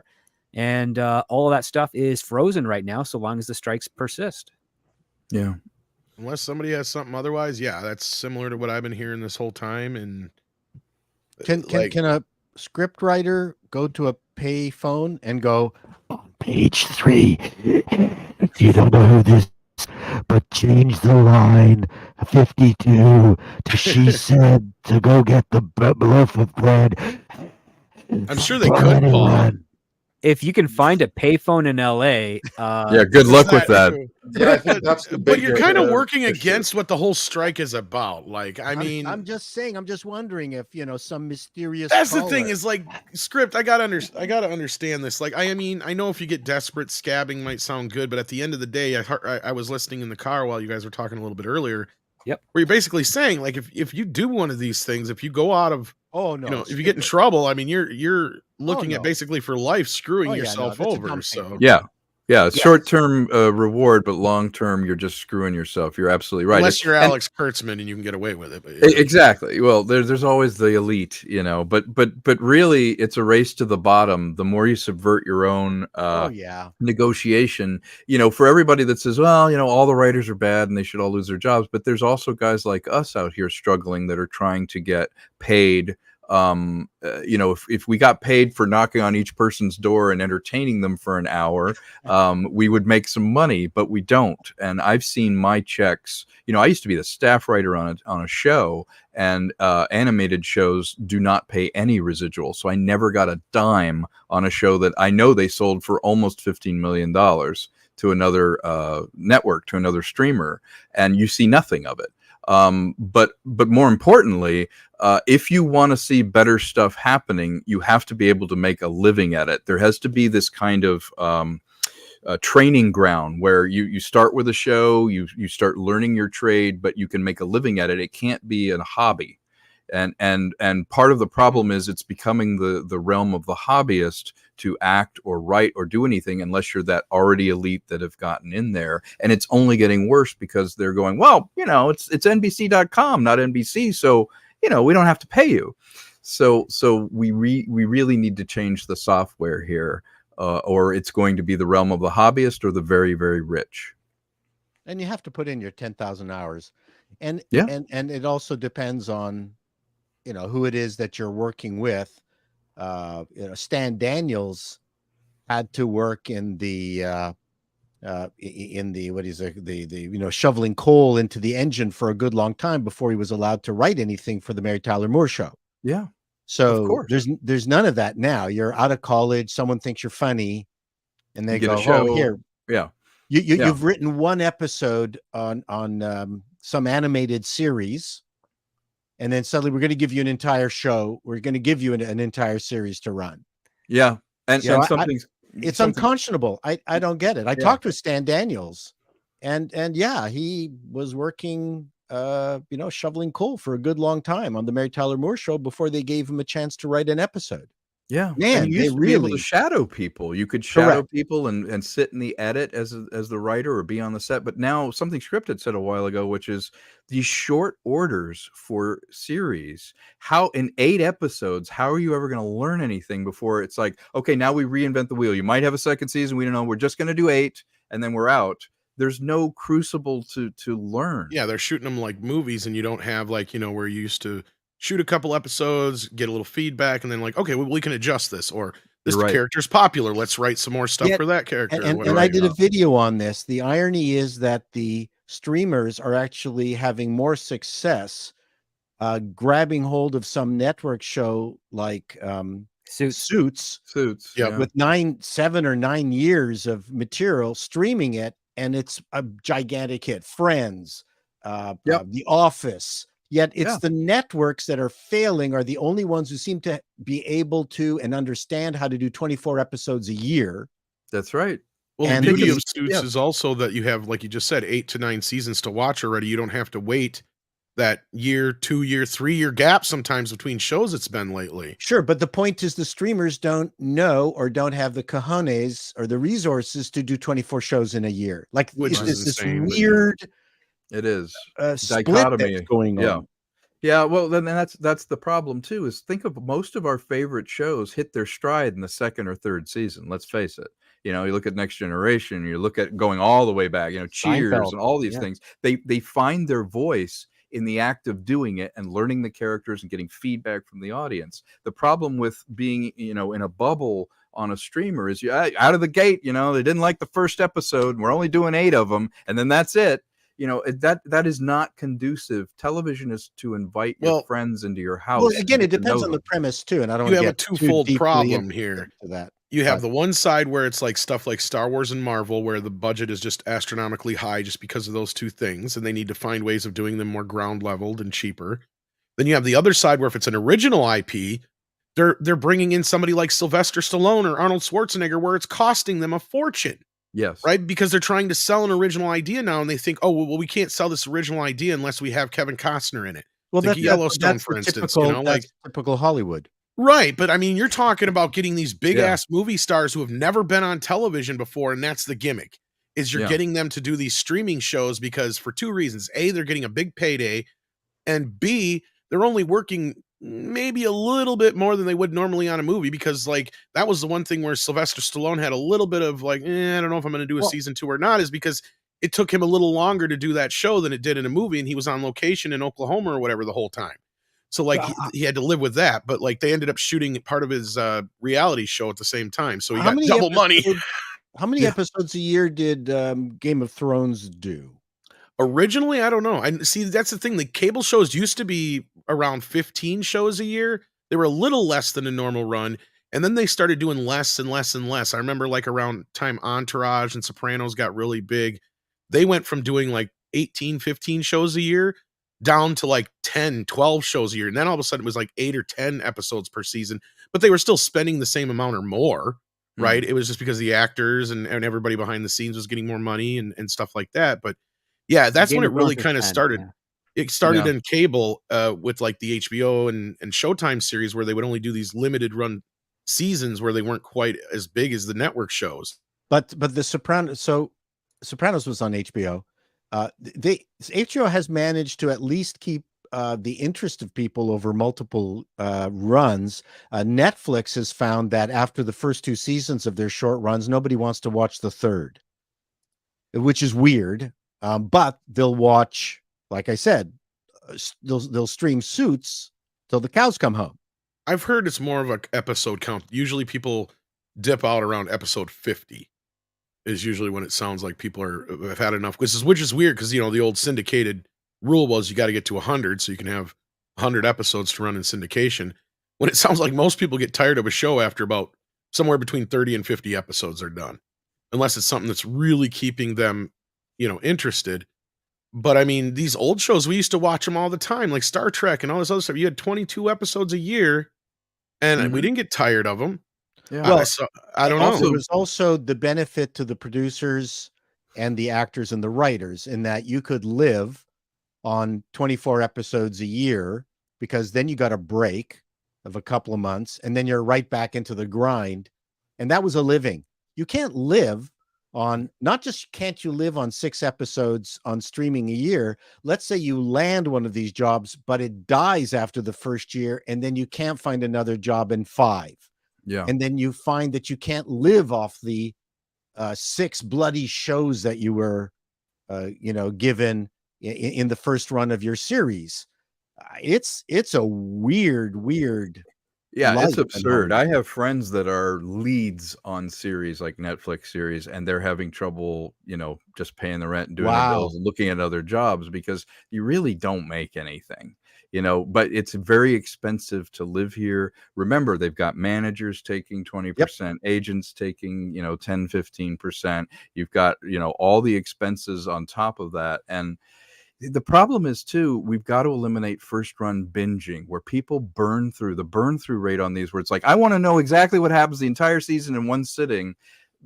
The joy of it for me was always you watch an episode, you talk about it for a week, you build anticipation, and you watch another episode. And we've burned through so many things. Well, I don't like the Netflix binging model. I prefer the one, Disney, where you see the first Ahsoka and go, man, that's a piece of shit. And you just enjoy it for a week. You go, wow. You sit with it. Yeah, you sit with it for a week. Something. What a lousy piece of crap that was. And imagine if it was good. Yeah, if it was good, go into the other point. Yeah. There's actually 2 binge models. The first one is the consumer side of things where we as customers binge. The second part is that you're writing for a person who's binging, which means that you get to take time in certain aspects of your show. You don't have a sense of urgency anymore. You can stretch out things or you can tighten up things because you know that if you don't make your mark in this one episode because you're spending so much time of it to set up a bigger thing, that the person who's watching is just going to binge part 2 so you can actually deliver it in part 2. Whereas before, when you're on a weekly model, it's like you get this episode right because this is all the audience is going to have for a week. They're not going to know what's going to happen next week. And if you lose them this week, it's going to be harder to get them back the next. And that factor is not applied when you're writing for a show that is intended to be binged. You are basically looking at it as a further breakdown of the act structure of a television series, as opposed to taking each episode and saying, okay, we need a beginning, middle, and end. And maybe we can do a button or a tag for a cliffhanger to get people to watch the next episode. Yeah, well, you're making a 10-hour movie at that point. The streamers have so much abandoned the network model. I don't get it. So, for instance, The Mandalorian kind of started off like Rifleman, and it should have just stayed that way. Like, yes. Yeah, I'm sorry that's a boring format, but that's what made it good. So, just give me Rifleman every single week or Kung Fu with David Carradine, and the streamers just don't understand the value of that. Right now, if there's a streamed show that's got this monster arc that I got to invest a shitload of time to get through, I will literally watch the first show, go to the last show, see the end of it to see whether it was worthwhile to watch the stuff in the middle. Interesting. And that is one way to do it. Yeah, before television, because I don't want to waste my time. The serials used to come out on Saturday morning before your movie. You would every week see another with a cliffhanger. But at least during that week, you could talk about the serial. You could see where it's going. Like you say, you don't want to race to the end. I just want to see how everything resolves. Okay, now I'll watch the rest. It's like it's doing a disservice to everybody by instant gratification. Absolutely. But speaking of gratification, we have a couple of super chats, including for you. Robert, who I'm taking you know, says $20 saying, wow, when I met Tom Konkle at a film fest, we both had film noir movies. We quickly became friends, and he helped guide me to my distributor with my film one step ahead on Tubi. Tom is full of important information for indies. Oh, thank you, Robert. Yes, he became a good friend. He is also a lover of film noir and an indie guy, and I really appreciate you saying that. And somebody like Tubi is the old cable model, basically from the 90s, where they call it AVOD, where the advertising pays for it, but the advertising is quantifiable, and Tubi actually is the one selling the time. So as a filmmaker, you can go, okay, I don't love the fact there's a commercial in my movie, but at least it allows me to make enough money to make another movie. And Robert, as much as I like Andre and this channel, don't waste your fucking money here. Go to his Indiegogo. $25, you can get the back from the dead perk for crying out loud. I'm sure he will. But thank you, Robert. We do appreciate that. And also, Netters Network says for $5, always great to see Tom Konkle. Can't wait to see Island in the Stars. Thank you, Netter. And that does look pretty darn amazing. I was impressed with the designs, the swords, and everything. So I will be backing that, and so should you. And that is now not only in description, but it's also pinned in the chat. So do check out that. And what's your first thought? Says for $10 Canadian. Speaking about live performances, I know it's not one for one, but one of my favorite activities is to go watch old movies with the Philharmonic Orchestra playing the score. It's a great experience. Yeah, if you're lucky enough to be in a location where that is an option at a regular basis, absolutely. You absolutely should do that. I saw Abel Gantz's Napoleon restored in 3-screen format with Coppola's orchestra, full orchestra playing. It's a 3.5-hour movie, and it was one of the most spectacular. It's a silent movie. Spectacular French movie, and I can't remember when it was made, but you're looking at it and going, okay, that's where that directing movie trope came from. Oh my God, he invented that move. Holy crap. I mean, it was absolutely staggering. There's this, I won't bore you, but there's this one scene where Napoleon is really pissed off and he's got his hat on. It's pissing rain. And he's walking into the tent where his generals are that just monstrously screwed up. And he is getting completely drenched in rain. And as he gets closer to the camera, the rain stops around the edge of the tent and his hat. And he is dry, and the rain is just coming down at the back in red. And he is just staring into the camera. And oh my God, your heart stops. Yeah. So if you have a chance to see, I don't know when Abel Gantz's Napoleon is ever going to come to a theater. Yeah, well, I watched The Wizard of Oz with Dark Side of the Moon. So nice. Yeah. Like laser? No, but I had a laser pointer. That's great. There's something with enough smoke, it looks cool. Exactly. Well, it's fun, the immediacy of a live orchestra playing too. You're actually seeing something created right in front of you with all the happy accidents Yep. and all the things that I hope that's not lost in our culture. With technology, we've never really considered the ramifications of things, and I think it's lost. No one Well, does. film I used to go to scores the have gone Science out the Center. window. you never know though. We might find a There's way to not bring it been back. crap for film scores in a while that I can really say, because I collect film scores and We used to I go don't buy to- a lot of new stuff. No. We used to go to the Science Center silent movies where they had a pianist and an organist actually playing live for the silent movie. Mm-hmm. That was Yeah. awesome. Yeah, Tom and that's I know great. some composers that are absolutely fantastic. The problem is that they're not often hired for the stuff that you'd be like, man, they would make a great theme song or a great melody Well, for this. and we know the other Exactly. problem is, like, Andre and I were planning a video of sorts on this someday if we can find a way to kind of articulate it. But like, the art of the score has gone away, because what you have a lot of times is like a filmmaker will know they're working with a certain composer, and they'll end up using temp music from some of their older films and stuff. And then by the time they get to the process of creating the score, the director will fall so in love Yeah. with that piece of work that the artist either has to recreate it, and or they'll just like, F it, just use it. Right. Yeah. Because it's like, and so you'll end up getting a lot of these scores that are just recycled scores. Now, this was Yes. something that would happen from time to time when you had a lot of artists who were, composers who were really busy. Right. So they would sometimes recycle some of their music. That was not abnormal. But in these cases, it's the director's choice. Exactly. And it's just Yeah. like, wait a minute here. I just heard that in another movie I just watched. In fact, I was watching Dragon, the Bruce Lee story, and I'm reminded how that score is used in every single trailer or every single time they have in a movie where somebody does an Oscar ceremony thing. Yes. It's always Yeah. used. It's like, always oh my God.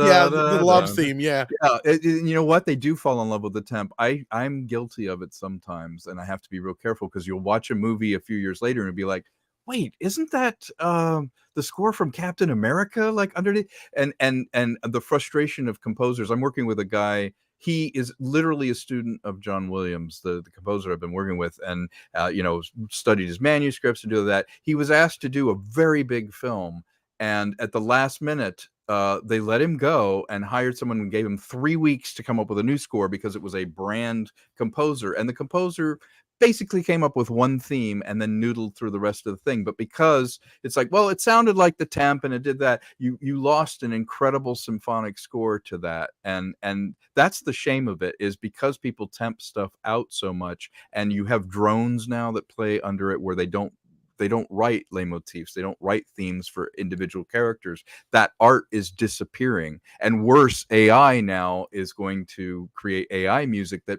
just simply recycles the same thing. The art of learning to play an instrument and learning the discipline and having the joy of creating it is harder and harder, because machines and software and AI are replacing the joy of creating it for convenience. Well, they've also removed band from schools. I know. Yep. Yeah, the arts are being kind of removed from all places. And that's the other thing too, is you're 100% right. Like, on a computer now, I can create a score that sounds like an orchestra was playing it, if I buy the right software. So you're 100% right. We've gotten to a point where we're getting away too far from some of that stuff. And I mean, John Williams and all that kind of stuff that they used to do. Bite me, John Williams. Yeah, I know, right? But I mean, it's sad though, because I mean, I would sit here and go like, okay, hum me, like the Star Wars theme, or hum me Leia's theme, and then I'd be like, hum me, Rey's theme. You can't. And you know what though? He's directed to do that. That's the problem. Yeah, I mean, she does have a little theme, but it's not really memorable. That's the problem. It's not as strong, and I love bombastic, real good, catchy orchestral music. There's nothing wrong with that. One of the reasons you play music when you're driving the car is that's your soundtrack. It makes you forget the trip or the time that you have to do it. It is an art form, and I'm really concerned about the lack of having to learn the discipline and the skills to play an instrument is going away, because the kid's like, well, I mean, I can just sample a violin. Why learn to play the violin? Why be in an orchestra when you can go, AI, generate something that sounds like Brahms meets John Williams, and then it generates something. But it doesn't feel the joy of creating it, and we're so stupid as humans. Or the happy accidents, like you mentioned. Yeah, exactly. We're so stupid as humans that we're eliminating the one thing, which is the joy of creating stuff. We're automating, and we're creating something that is not original. Well, what about the Tom Post eras? Not Tom Post. Mike Post. Mike Post era of Yeah. TV themes. I mean, Yeah, oh my Greatest God. American Hero. Oh And- gosh, yeah, TV themes, yeah. And He's the one who did like the A-Team theme and Magnum Yeah. PI and stuff, right? Yeah. Yeah, That's some epic theme music right it's there. great Think stuff. of the opening theme to The Prisoner. Holy Yeah. smoke. You didn't even have to have an orchestra in the 80s to have a really amazing themes No. and scores. Look at, Harold Faltermeyer first and foremost. And then Absolutely. you also have Jan Hammer and everybody Miami else. Vice. Yep, Yeah. like who did Yeah. great work, and what's her face who did the work for Clockwork Orange. I can't remember the name now because they changed their name when they changed themselves. But yeah, you know who I'm talking about. Even that was back in the 60s, late 60s, early 70s. I mean, Wendy DiCarlo. Wendy Carlos. Yes, yeah.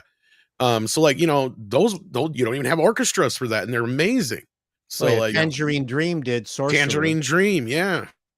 Yeah. Now it used to be the pop music was part of the process of a TV show. You have theme songs, you'd have original songs that came out of it. All of that is going away, and Tim that's Burton. a shame. Tim Burton, Burton, has good music in his movies. Well, it's because he knew how to do hooks. See, that was the beauty, is because he come out of pop music and he's like, okay, well, what makes the Batman theme so memorable is it has like 2 or 3 different hooks that keep playing throughout that we remember. Oh, Yeah. for Danny Elfman, yeah. Yeah, exactly. Yeah. Yeah, absolutely. It wasn't Oh, just noodling or a drone, Not only underneath that, it. like Oingo Boingo was a very weird 80s band that Yeah. just knew how to hit when it hit. The other part too is like we don't get any more of the the Jerry Goldsmiths or the Alan Silvestris. No, Yeah. And back these days, the ones that we do get, they are out there. It's just they don't get a whole lot of work. Like I'm well, a even big look fan at of Zimmer, Yeah, you're I'm right. a They don't big get a whole fan lot of of work. Christopher Drake. I think he is phenomenal. He doesn't Yeah. do enough stuff. He is essentially like this generation's like Jerry Goldsmith to a degree. Yeah, Like he love knows how Jerry. to do it. Yeah. You've also got Joe Kramer, right? Yeah, Joe Kramer. Who's really, really good at what he does. Fantastic. Doesn't get enough accolades for who the skills that he's able to develop and the stuff that he's able to write. I mean, it's just those are just 2 people that I'm aware of that I'm fans of. Well, That you're like you should be seeing them in more feature films, whether they're science fiction, fantasy, romance, comedy, what have you. They would be the best for that because again, going back to Alan Silvestri, Back to the Future has a score that is far more epic than that Back to the Future, and Back to the Future is a really good movie. Yeah. It's a superhero score, but it's not about a superhero. It's about That's a right. kid. and You his can time hum traveling that best friend. theme. It's got a great brassy theme that you can hum that theme. It's like that's a lost art. well, and Howard Shore. Yeah, I mean Lord of the that Rings. the Lord of the Rings. It's like it brings me to tears. Like It's an bang, you're opera. there. Yeah, You're back in Middle amazing. Earth. Yeah. And Yeah. Williams said like writing the music for Close Encounters was kind of like, I mean, the whole movie, he loves it because his music is part of the movie, right? Yeah. He's a character in the movie in a way. And, he knew he had to write that little melody. And he's like, that's pretty much how I write everything. I come up with a little melody and then I build up everything around it. So what he did here is he just kind of just gives you the bass melody as it is and just the notes, like Yeah. do, do, do, do, Yeah. do. Yeah, Because the he's like, it music is can't be part of it. 3, it can't be 4, it has to be 5 notes, and he knew exactly what it had to be, and it has to be, something you can keep playing over and over again, and it doesn't sound too repetitive, and it Yep. just works. Yeah, There's an intelligence to that film. a where you don't- simplicity. Yeah, Yeah, you don't feel like it was dumbed down. There's an intelligence to that. We're like, you know what? We're talking about the musicality, about a way to communicate with another, a civilization, and the music was all part of that. And I love the way they incorporated it. And again, there's our there's first not day at really a school lot is my like it. favorite bit in that whole Yeah. scene. Yeah. like what is happening here? This is our first day at school, gentlemen, and everything's It's our going off, birthday and it's like, and it's like a rock opera takes off. Yeah, it's crazy, and that's the kind of thing I love, where they were pushing him, and there's a musicality to it. Because music for me, when I'm doing a movie, like when I'm writing, I'm listening to soundtracks, but it is literally another script. There's the visual script, there's the dialogue, and then the music, and all 3, when they're working in concert, they make you feel something. Way too much work. yeah, and this is a great question. Not many. Axel F and the Miami Vice theme, the Top Gun theme, I think that I can think of offhand. There's a few of them in the 80s that made their way to the charts. Didn't Without any Believe It words. or Not from Greatest American Hero? That was one that had, did, but I mean, as far as like the actual just instrumental themes, like yeah, it charted. yeah, and the yeah. other ones, a couple of TV shows did. I remember like Magnum PI. I don't know how well it charted, but they had singles and the Cheers theme did. too. Cheers Rock- had one too, Yeah. and Rocky, Eye of the Tiger. That was an Yeah, accidental. Yeah, it was another. Yeah, definitely, it was a big hit. but I Yeah. mean, As like you even Queen turned had. him down. Would not. I mean, you even had shows like The Heights where the theme song was a hit, but nobody watched the fucking show. Well, and I would say the theme song to Miami Vice has aged better than the show. Oh, well, yes and no. Like I've been watching it again, and the Ooh. show came back around to being really good, actually, I would say, because there was a time where you're right. We're watching it like a couple years back. I caught like an episode or two on TV, and I'm like, oh yeah, that's pretty cringe. But I started watching it again like Okay. recently, and I'm like, you know what? It really it has a vibe to it. You can tell it's it has that Michael Mann touch to it. I mean, he only directed, I think, the pilot movie, but like Still yeah, better than Twilight. Oh Depends God, on Violet which is fine. episodes and which seasons you're I was gonna watching, say it because, might like, get worse as you go along, but Yeah. like that first season's pretty fucking solid so far, and I've been I rewatching agree it, with yeah. that because I don't know because I've honestly, like, I remember when I was a kid, Miami Vice, that was something the adults watched. It was on late at night. It was like the coolest thing, but I was like too young. I caught some of it. Obviously, it wasn't for me because I was a kid at the time. So I first saw it when it came out on DVD when I did my master's. So I saw like the first season then. And as of 2005, there was no cringe in the first season at the very least. That was pure badassery at the time. Maybe it's cringe now, but as of time flies more. I than also want to go 2.5 back to the ago, 80s, so that it might be wasn't why. cringe. But again, Yeah. as we like to point out, all entertainment has a use by date. There's an expiry date for everything. And sometimes At the things point can come where- back around too. And exactly, and they can come back around. And in case of Miami Vice, I'm sure that some of the later seasons there, from what I understand, they did kind of like jump the shark a little bit. And if those are what you're referring to, Paul, then I obviously cannot fault your opinion there. But that first season, watch that again. I think you'll find that one holds up pretty darn good. Yeah, but something else that holds up here are these super chats. But Yeah, Paul, I'll Andre give wants to you a get to the final super comeback chat. before we move on.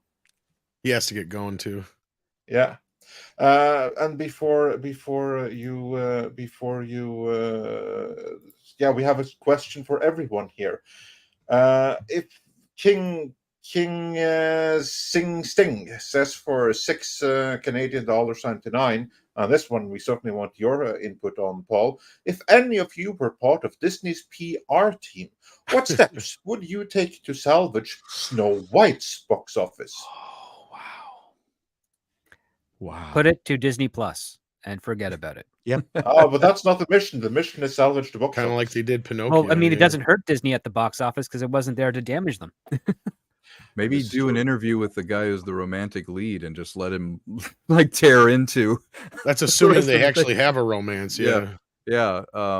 That's a tough one because the damage is coming from within. It's tough. I question remaking it to begin with, which is already a problem. But the only way I could even see them retconning it is to start, if there such footage exists, you would start leaking a couple shots that would allay people's fears. But I don't think shots like that exist. Well, and I think we were talking about this on Mr. H's the other day. Like, this whole thing is Disney's fault to begin with, regardless. Because it sounds like they were only looking at Latina actresses to begin with.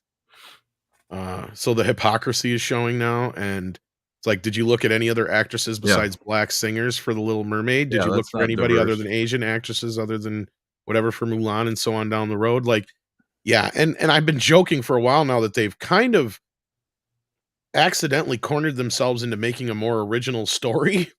Because they have changed so much stuff about this story now that it's like, why don't you just change the story and call it The Princess and the Bandits or something? Yeah, and call it take something all else. Snow White references out of it.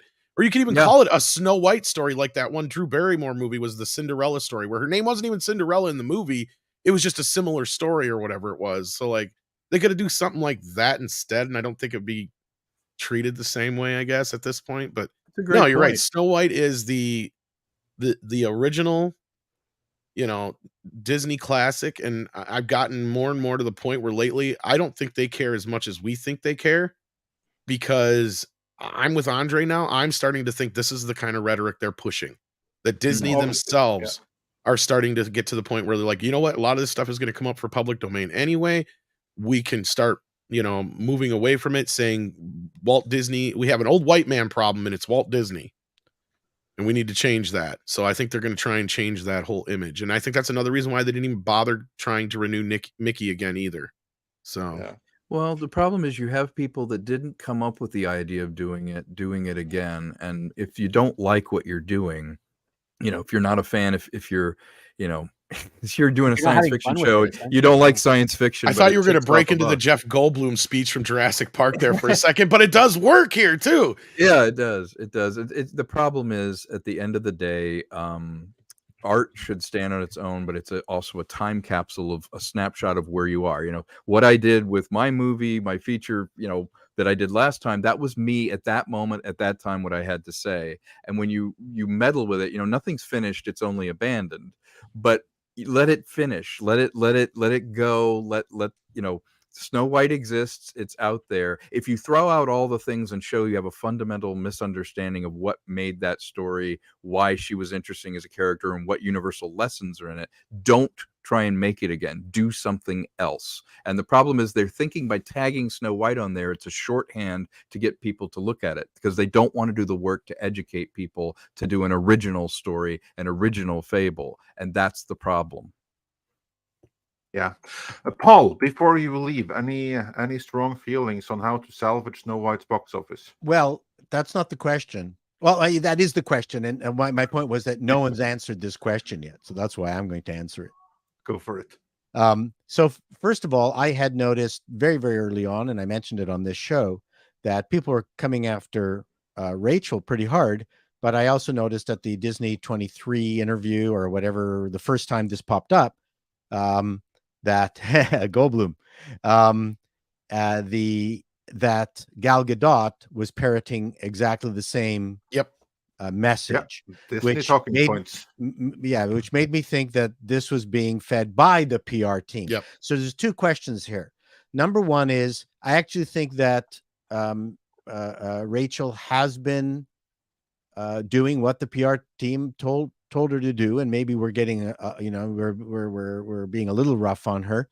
But that being said, what the PR team is not doing this independently. They're doing it because they're being told to do this by management. The PR team doesn't come up with this stuff on their own, and if they do come up with it on their own, they need to get approval. So the thing that's going through my head right now is, has management been affected by the fallout to this, and what are they telling the PR team now to tell Rachel? So that's, or what are they discussing amongst themselves? Because she's just a cog in the wheel, right? And Disney has had a horrific history of hiding behind their actors. And I even said this about Riva, the Riva character. That I thought this is similar it was stuff they said to her, it seems like, too. While everyone was pillaring Ingram, I mentioned that how dare Disney, this multi-billion-dollar organization, hide behind Ingram and let her take the brunt of this, when obviously she was told to say all this stuff. Well, yeah, and they Disney kind has of a habit of her, hiding behind its poor actors. So on one level, I feel badly for Rachel, although I have now seen previous posts from her, and she's a piece of work to begin with. And then I saw her in Shazam 2, and she was dreadful. I'm being now really catty and bitchy. I'm sorry. No, but you're 100% right, though, Paul. And that was the thing, is it's like they pre-prepared her just like they did Moses Ingram. You're right. Yeah. And then they run away and let them take the shit. So, I mean, I tend to blame the actor less and more the PR team for most of this stuff. So what's the PR team doing now? I don't know. More than likely, they've told Rachel to well, they have to tell her to stay away because of the strike, right? Yeah, she can't say anything about it now. So she can't say anything about it anyway. So that's a good thing. But so she still managed to anyway, just the same. Well, the woman's got an ego, and she does. She also has a personal agent that tells her to stay out there in the limelight. There's that also. So that's my answer to that. Yeah. As for me, I agree with Script. The best thing they can do for the box office is not to release it in the box office to begin with, because that way, at the very least, it won't flop horrendously. Alternatively, inspired by Mr. Chato's most recent video on Bob Iger raising funds for the Hulu transition on Kickstarter, they could give away like free passports to Rachel Zegler's OnlyFans. That might help a little bit with each ticket. That well, they'd make more money, I think. Yeah. Combine her with Lizzo's bananas, it could be killer. Exactly. There you go. And with that, Paul, you have to. Thank you for being here, Paul. But, thanks for being here today. Yeah, thanks for letting me end on a dirty thought. We like it. Well, I'm sure you were going to have those, whether you ended up or not. So later on today, I always have dirty thoughts. Later on today, I'm going to have my review of episode 1 of One Piece. Oh yeah, can we have a quick summary? Was it good? Did they nail it, or did they? Yeah, they nailed it. They nailed it. Do like it's the same production company that did unfortunately the Cowboy Bebop for Netflix, but Netflix trusted them. They trusted them, and the producer said that they learned their lesson, and I think they've done a phenomenal job on One Piece. I think One Piece fans are going to be really happy, and they've also done a really good job of introducing One Piece to people who probably have never heard of it or seen it. And I'll tell you why in the video, why they managed to do that. But yeah, I'm actually quite surprised, and it's a very entertaining show. At least the first one was. So fantastic. You're such a tease. Glad to hear that. Well, I don't want them to find out on your show. You're going to cut this up, and I want it on that one. People watching my shit. I'm just picking on you. Thank you for being here, Paul. Thanks for having me, everyone. Tom, listen, nice to talk to you in a corporeal-ish way, not just over texting. I almost feel like you can't do that on YouTube. And good luck with raising money. I'm actually going to put a few shekels into your film. So, actually, so did Rambam 3000, who said backed at the $49 level. Excelsior! Fantastic! Thank you very much, and thank you, Paul. Thanks, everyone. Talk to you later. Bye. Take care. All right, let's keep moving here. Paul is still sore for that one time I clipped the segment and released it before he got this video out, and it did very well. Shanatsky has been a member for 14 months. Thank you so much for that. Doug 1985 says, Tom, play TNMNT Ronan on Cumble. I think he means Rumble. I will Rumble rant you $100 a day. Wow. YouTube won't let me say the word right. Yeah, I know. YouTube don't like Rumble. Yeah. When the game comes out, if I get some time, I'll definitely try and give it a shot. I know Flash and I have been talking a little bit about it too, but no, gaming is just one of those things I just like. Yesterday's a prime example of why I don't get to play much for games. Like it was like nonstop yesterday. It's like, but anyway, I hear you. Hopefully you guys enjoyed the video we dropped, but yeah, when that comes out, I'll check it out. Your analysis was quite astute. For last night's video it was. Yeah, there was a couple of pictures I meant to send Pablo for the end because he had to finish it up for me, but I forgot to send him. That I think really would have hit the nail on the head with some of the fans. But it's. I've always found the Midnight Edge. You guys do a lot of really great video commentaries. Like one of the things that first grabbed me about the channel is I really like when you do a video essay on something and the writing on it, and the editing and everything is really good. It's much needed in this space because often you don't get that kind of analysis and you don't get that kind of point of view. And I think it's important to have it. Yeah. Yeah. Well, thanks for the kind words. Sure. But I think it's really, really important to counter some of the messaging that's being put out there. Because only yesterday we put out, actually earlier today, depending on where in the world you are, we put out a video on the problem that James Gunn will be having with restoring the DC universe. Mm-hmm. And that is built very much on a piece in the Hollywood Reporter, which asked the question, where have all the DC fans gone? Since all the DC movies keep on failing right now. And what was so frustrating is that if anyone were to listen to the advice given in that piece, if James Gunn were to read it and say, oh, this is good advice, I have to do as they say, they're going to fail. Because their analysis was completely and utterly ridiculous, does not stand up to scrutiny, filled with mistakes and everything, and that's exactly what we point out there. Yeah,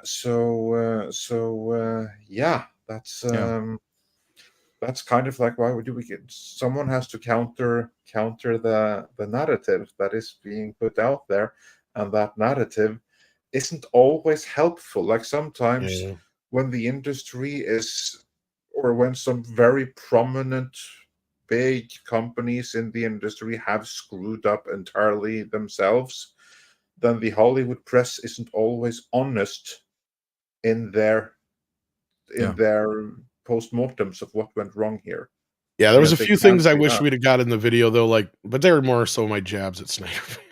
Yeah. Like this one reminding them that they loved James Gunn back when he supported the Snyder cut.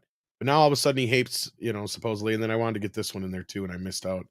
That was one I think we really needed to get in there, and I missed it. Yeah. It's an interesting time, I'll tell you, out here in Hollywood. And my other favorite one was where they were trying to, I'm not even going to get into this one, but they're trying to blame Disney for some of Zach's problems. And it's like, seriously?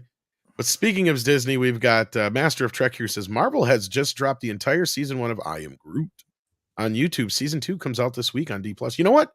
I actually kind of thought I Am Groot was cute. I'm like, this is what they should do with Baby Yoda. Like, I don't know if you guys have seen it or not. That series? Yeah, it's just little 6-minute little cartoons. And Baby Groot getting himself into some just little adventures and, just doing things and whatever, I mean, there's no other real characters or anything, but it's just him, exploring and doing fun things and, just kind of like the old little Looney Tune cartoons kind of thing almost, but, more like Pixar, I guess, shorts, I guess would be a better way of comparing them. Yeah. I haven't seen it. Yeah. I'll have to see it. I haven't seen it. It was on YouTube. Like, I didn't even know. Your kids will like it. I was vaguely aware that it existed. Vaguely. It's definitely very aimed at young kids. I mean, but there's a few cute moments that adults can go, "Oh, that's cute," kind of stuff. Yeah. Too. And with that, Mr. Konkle, I would again like to say thank you for joining us here today. And again, everyone, please check out Mr. Konkle's previous movie. Trouble is My Business, which you will find linked to in the description, in addition to the watch party. And of course, the Indiegogo link to your upcoming project, which we will be backing, and so should you. That link for that is also pinned in the live chat. Any final words or final pitch? Well, first off, I really want to thank you, Andre, and you, Tom. You have been supportive of me for several years now, and you realize, for me, it's an authentic thing to reach out, find your audience. We're just trying to make a good movie here, and we're trying anything we can to enroll the audience now. I really appreciate being here. Script has actually read the script and given me notes on it and really helped shape me as a writer. He's been instrumental. I encourage anyone to seek out his counsel. He's looked at Island in the Stars as well. Again, we're in a world that's dominated by companies and corporations with deep pockets that seem to love wasting money and do these kind of shallow plots. I'm just trying to return to more of a golden era Hollywood-style film without the machine of Hollywood. I've been knocking at the door as the house is burning around me, and they're not letting me in. So let's go ahead and stick it to them and create an interesting story where the characters and the emotions and the narrative are center stage. It's a flawed character. It doesn't have a lot of the tropes that modern movies have, because I'm an old school guy too. So take a look at it if you think it has merit. It's on Indiegogo. It's only going for 45 days and then it's over. Anything that you contribute is going to materially getting this thing made. So thanks for having me on here, and hopefully I can give you guys some updates and come back. And I'm very grateful to you and to everybody in the chat for being so welcoming of my work and appreciating what I'm trying to do. That's the whole reason I'm doing it. Absolutely. So again, yeah, thanks for being here, and we look forward to having you on next time and Thank to you. following this project as it continues to evolve. And Thank you so much. yeah, many are pointing out this is exactly what needs to be done when corporate entertainment is basically moving away for us. Then those of us who can need to step up and do it the right way. This has happened Absolutely. before. This is how modern Hollywood was even created. That's right. Some of your favorite films started off as indies, Terminator, A New Hope, all of those films in the 70s you love. Those were original ideas. And we're just trying to do it again. And we're asking you to be part of it, and just requesting you take a look at it. Thank you, guys. Awesome. So check it out, everybody. And thank you, Tom, for being here. And you have Take yourself care. a wonderful Labor Day. It's a pleasure. Take care. Thank you. Bye, Tom. Fantastic. All Thank you. right. We got one And more. I will just reinforce that. I have read the script to Island in the Stars, and it is something I think a lot of people will really, really like and are clamoring for when they go to the movies.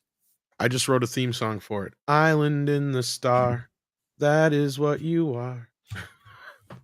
That don't work. I'll work on it. Markson117B says, after watching early gameplay of Starfield, I can say Ahsoka is indeed video game writing and just as dull. What happened to voice acting? Disappointed. I do voice acting. Yeah, I know. It's a lost art form. Yeah. I mean, the sad point with regards to Ahsoka, and it goes back to what Paul said earlier, is that this show doesn't have anything extra to say. It doesn't have what A New Hope says, which is like, hey, can a farm boy rise above being a farm boy to fight for freedoms and whatnot within against a huge totalitarian regime? Sometimes, what can you learn from a wise elder who actually has a belief in you versus an adoptive parent that just wants you to stay in Arrested Development? Like, those are interesting universal messages. I see nothing of that being alluded to in anything that is current Disney owned Star Wars. Yeah, no, they really seem to have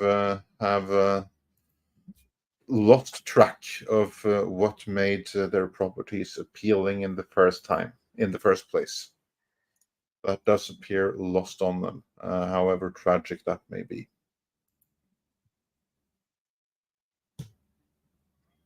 And I am not watching it, so I can't comment too much on the show itself. Yeah. Honestly, I haven't seen,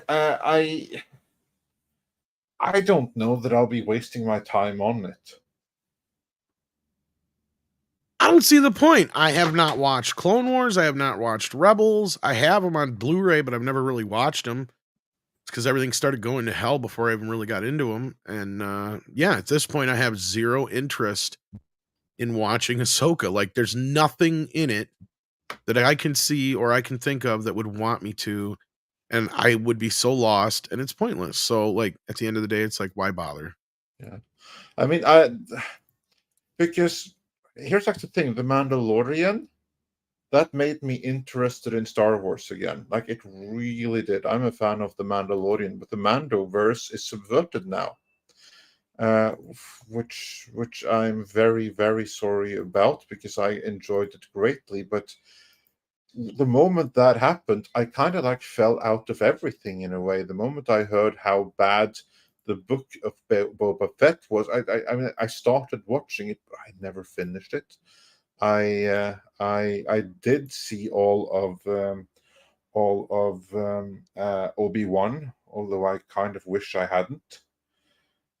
And with Andor, heard all these great things, haven't seen it, no interest. I mean, why would I be interested in it? It's about the dude who died the first time we saw him, and he wasn't interesting enough that I really care about his origin story.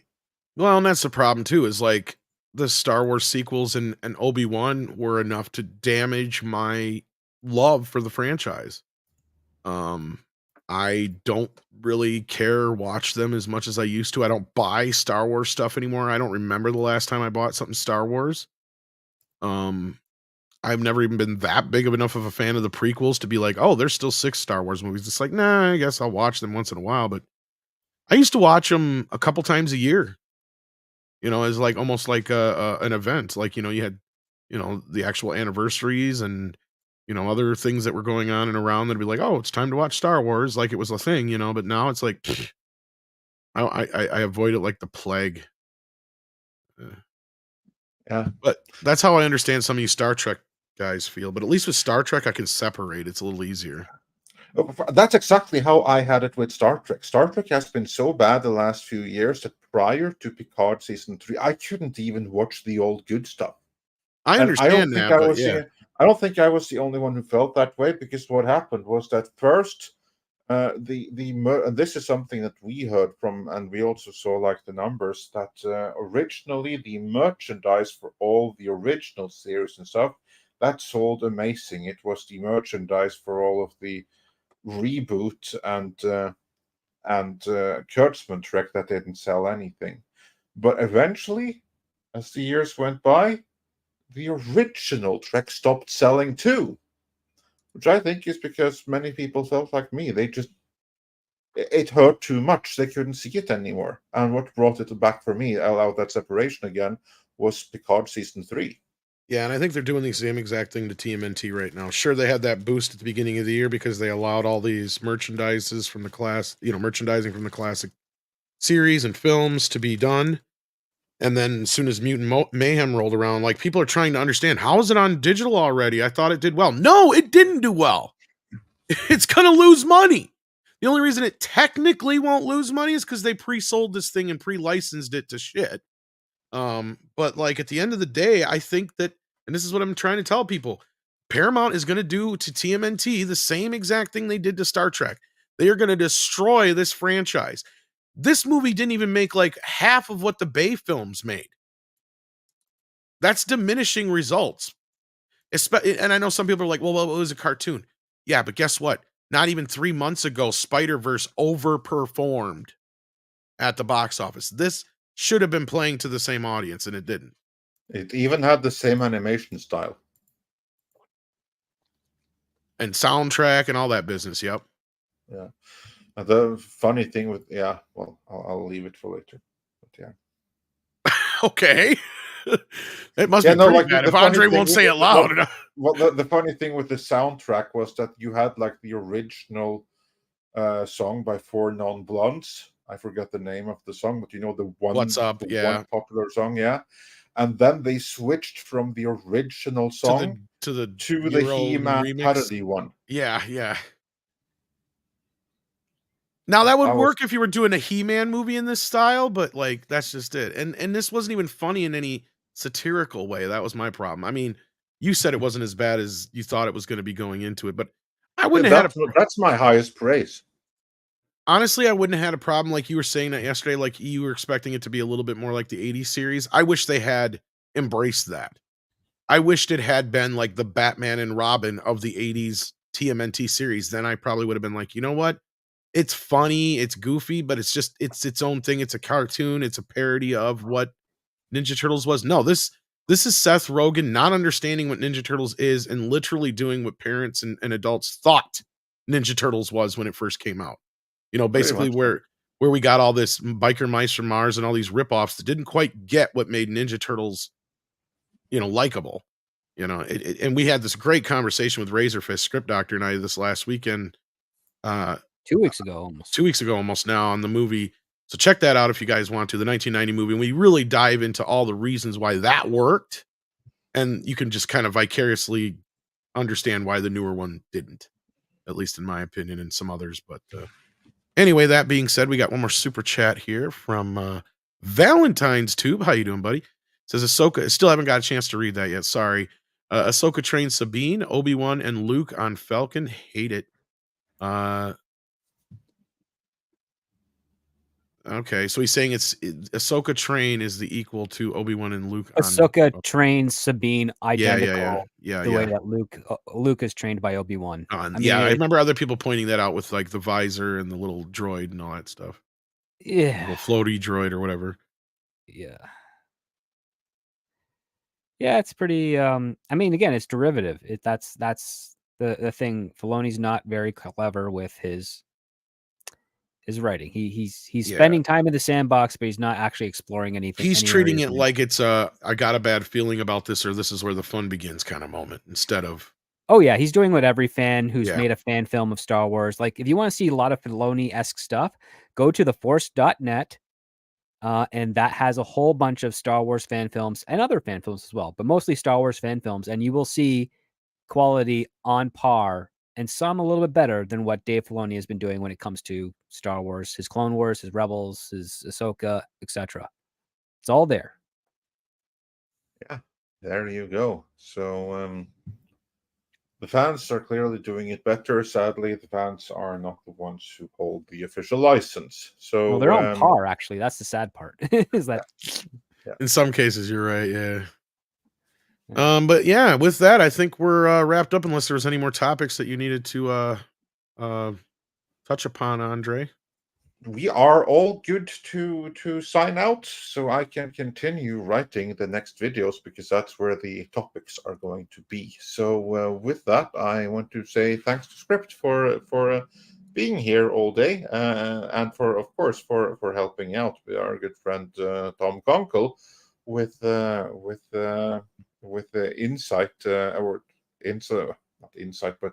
but assistance into the script writing process. And this is something that you offer to many others as well, isn't it? I mean, I believe you have a service for this. Yes, I do. So I do consulting services. If you are a screenwriter or wanting to get into screenwriting, you can get discounts if you sign up for my Patreon, where I also provide tips on writing, reviews on screenplays, my own musings and thoughts, as well as reviews on television shows. And every once in a while, when I get lucky enough for the schedules to work out, I end up having a wonderful conversation with a bunch of very interesting fellow creatives in the YouTube and entertainment sphere. And you can find those videos on my Patreon. If you are interested but not sure about committing, it does come with a 7-day free trial at the base tier. Most recently, yesterday, I've been working on a little musings of what's really going on with the strikes and highlighting some of the problems that's there, and providing a little bit more clarity and context with regards to how the industry works from a creative's perspective. So if that is something of interest to you, feel free to go check that out on patreon.com/thescriptdoctor. Fantastic. We do have to show like one final thing. I'll see if I can't bring it up on screen. Tom is going to get a kick out of this. Let's just see if I can boomer this without ending the stream in the process. Let's see now. Come on now. There we go. Now what are you doing? Now I'm finding you your Nunchuckasaurus. That's a good one, but that's a robot. I've got a few Nunchuckasauruses. I'm still trying to decide how I'm going to tell this story. Yeah. And this Nunchuckasaurus is from Gumby Spawn on Twitter. So Gumby Spawn does good work, yes. Yeah. That'd be like the bad guy, like Robo-Chuckasaurus. Well, that looks like Robo-Chuckasaurus to me. Yeah. That's dead or alive, you're chucking with me. Very, very cool. Yeah, I can see that working. Yeah. Now, I've been trying to figure out, should I do it like a comic book, kind of like Ninja Turtles, or should I do it like a kid's story? Probably a kid's story at first, but it all depends on how does he come into contact with nunchucks. Is he a Tyrannosaurus or a dinosaur out of time, or is it nunchucks that are out of time? Right there is the conundrum, because if it's a kid's story, it's just a Tyrannosaurus Rex who's trying desperately hard to be able to do nunchucks, and he finally does. That's the story. Spoilers. If it's the other one, it's more like Ninja Turtle inspired. Then it will literally be like space dinos or something. I'll come up with something. some way that they're actually more leave you anthropomorphic. To ponder that. Let us know in the comments what you think I should do before I set anything up. Yeah.